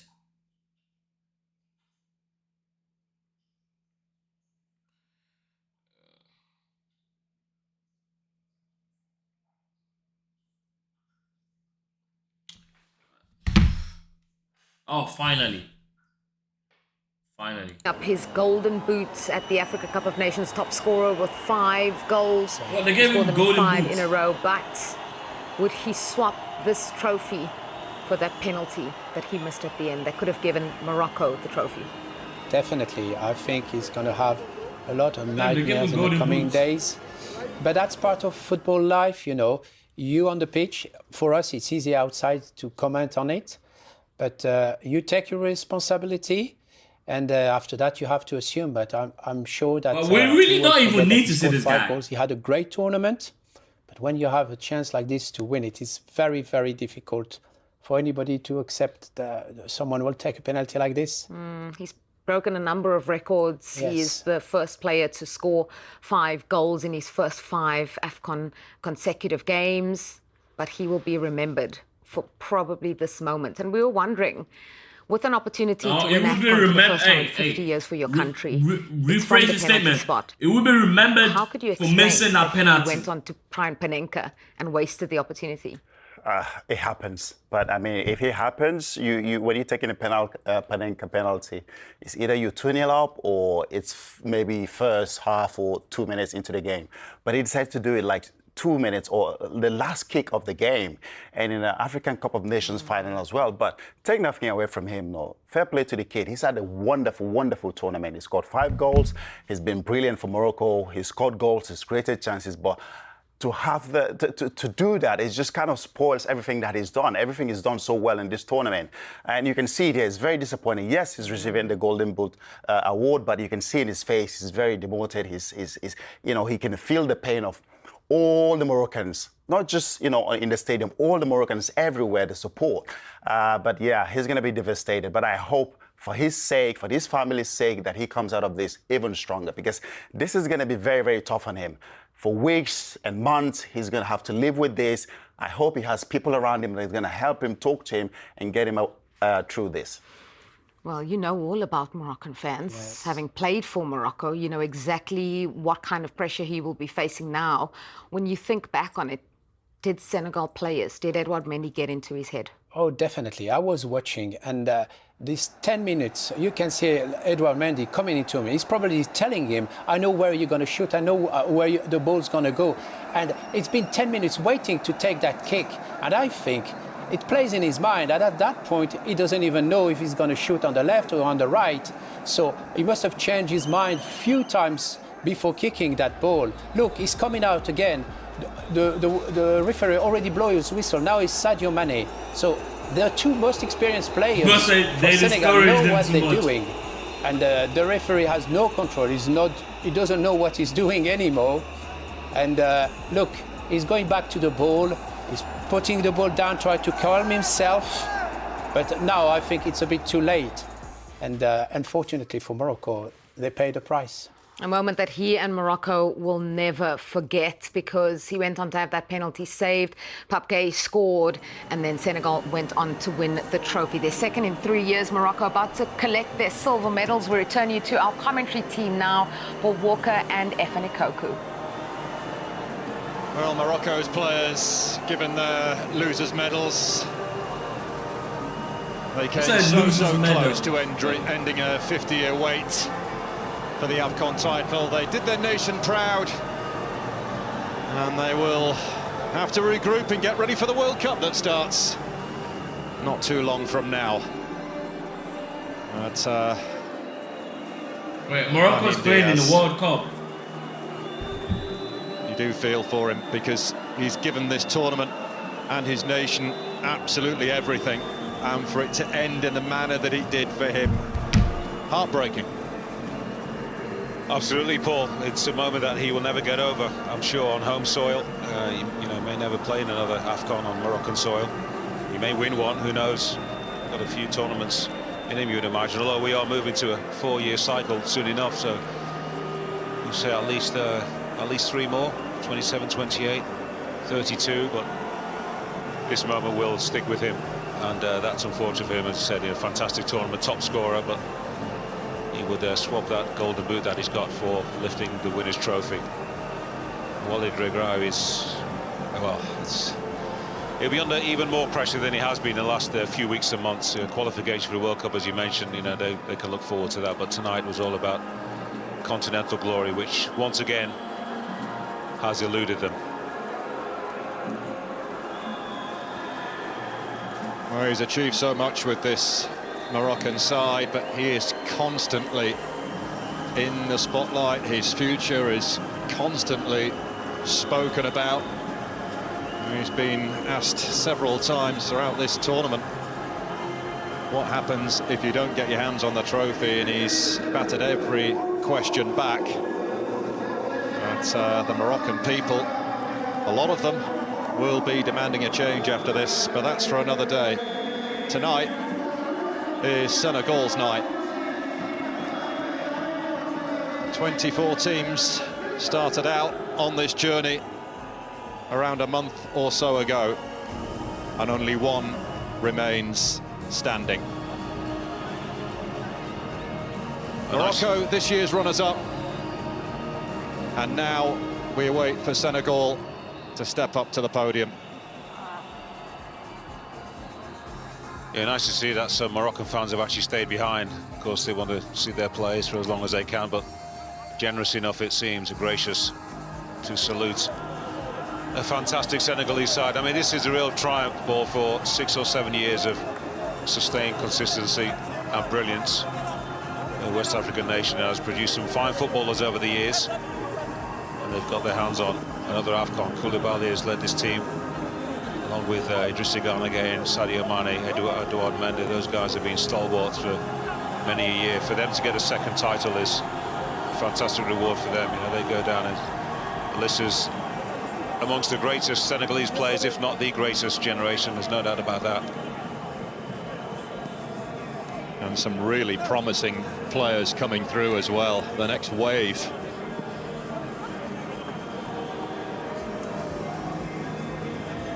Paptiao now joins Aliou Cissé in having delivered this trophy for Senegal. He was assistant to Aliou Cissé, who is here tonight somewhere.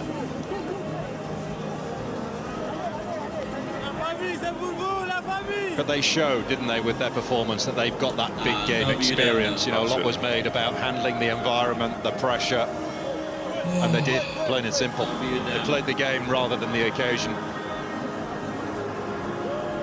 Yeah, they managed themselves well enough. They weren't under too much stress throughout the course of the game. I mean, the last 3 or 4 minutes was extremely well. Absolutely crazy. I've never seen anything like it, I must admit. The drama, the tension of a goal disallowed, which we thought was a fair one, conceding a penalty. The delays in it being taken, it being saved, extra time, fantastic goal from Pape Gueye. I mean, just the game had everything, didn't it, in the last sort of 3-4 minutes of normal time and stoppage time. But I think they are worthy winners. You know, they've been great from match day one. I said, you know, they came in as favourites, joint favourites, you would imagine, with Morocco, and they've held their nerve. Experience has told in the end. Yeah, they topped their group. Beat Sudan in the round of 16, Mali in the quarter-finals, Egypt in the semi-finals, and tonight winners over the hosts, Morocco, in the final. And I wonder here whether they'll let Sadio Mane do the trophy lift. There's no suggestion that he definitely will, because Kalidou Koulibaly is, of course, the skipper, but given Mane said that this would be his last ever Afcon, I'm not entirely convinced it will be, by the way, especially after the result tonight. Yeah. But maybe, just maybe, they'll let him raise it. We'll see. When you're that popular, it's very hard to say no to a nation. I'm telling you, the outpouring of affection towards Sadio Mane has been evident for many, many years. Members of the federation, people who run the country, they'll be leaning on him just that little bit. Time to recover. And well, a busy year, isn't it, for Senegal, going to the World Cup as well, isn't it? Aren't they, alongside Morocco? After that, of course, plenty of time to think about what he wants to do next. As I say, worthy champions.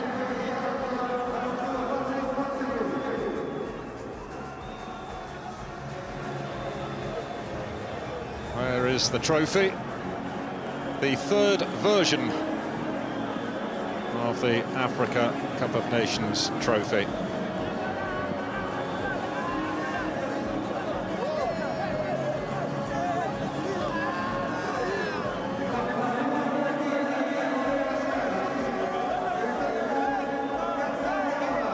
Kalidou Koulibaly gets his hands on the trophy. His teammates behind him. Sadio Mane has been called to the front. Paptiao is there as well, the coach who has led them to glory.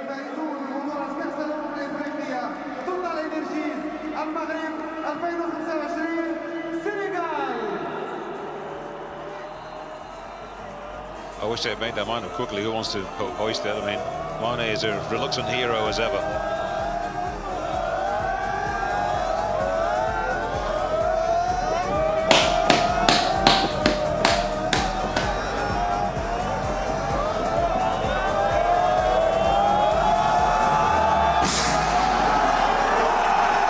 Trophy rises, and so does a nation. Gold in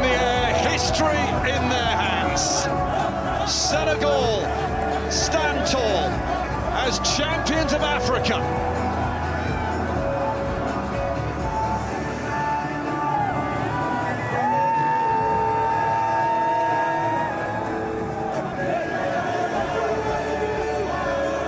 W Senegal. Worthy winners. Senegal. And celebrations will go on long into the night.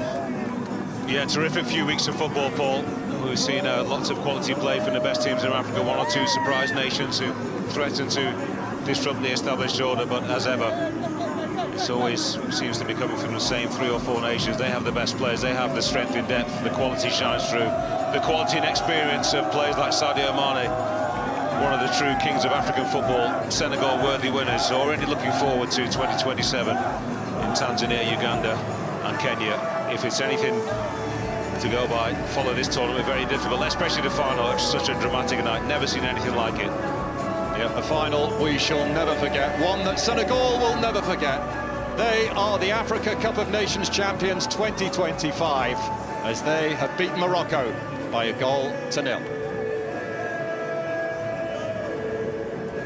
Many thanks to our commentary team of Paul Walker and Efan Ikoku for taking us through this dramatic ending to the Africa Cup of Nations 2025. And if, as he has said, it is to be his last Afcon, Sadio Mane bows out as a champion and a player of the tournament, Mikhail.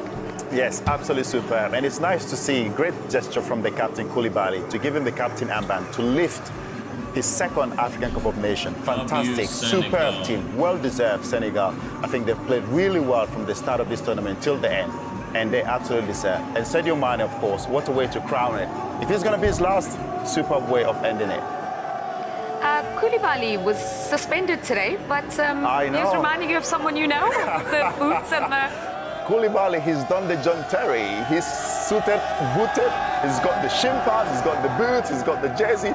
JT, I love you, but Koulibaly has just done exactly you. And Pap Chow at the center of the celebrations there now with the trophy. He lost a final as a player. He has led Senegal to the promised land. But what that means is it is misery for Morocco. Before we get to them, your thoughts on Senegal? I think they were the favorites with Morocco before the game and before this tournament, and I just think they played for very high standard. Even today, they didn't walk on the pitch like other teams and just defending against Morocco. They attacked, they created a lot of chances, and they finally scored. So fair play to them. They're good winners, and I think it's great for Sadio Mane, who has been an icon for African football, and great. And I would say felicitation to Senegalese team. Bro, it's been a W stream, bro. W 3 hours, bro. Day 18 of streaming for 365 days, bro. Live on Twitch, on YouTube, at any ever. Make sure you go join up. Love you guys so fucking much. And I'll see you guys next time. So, Senegal won. I don't want the Afcon final, bro. This was amazing. This was lovely. I enjoyed every bit of it with you guys. It's so unfortunate that it's so unfortunate, but I'll see you guys tomorrow. Tomorrow might be a late stream, because I got a lot of shit to do tomorrow. So yeah. Also, new video out tomorrow. Bye. See you maybe. I love you guys so fucking much. And have a good night.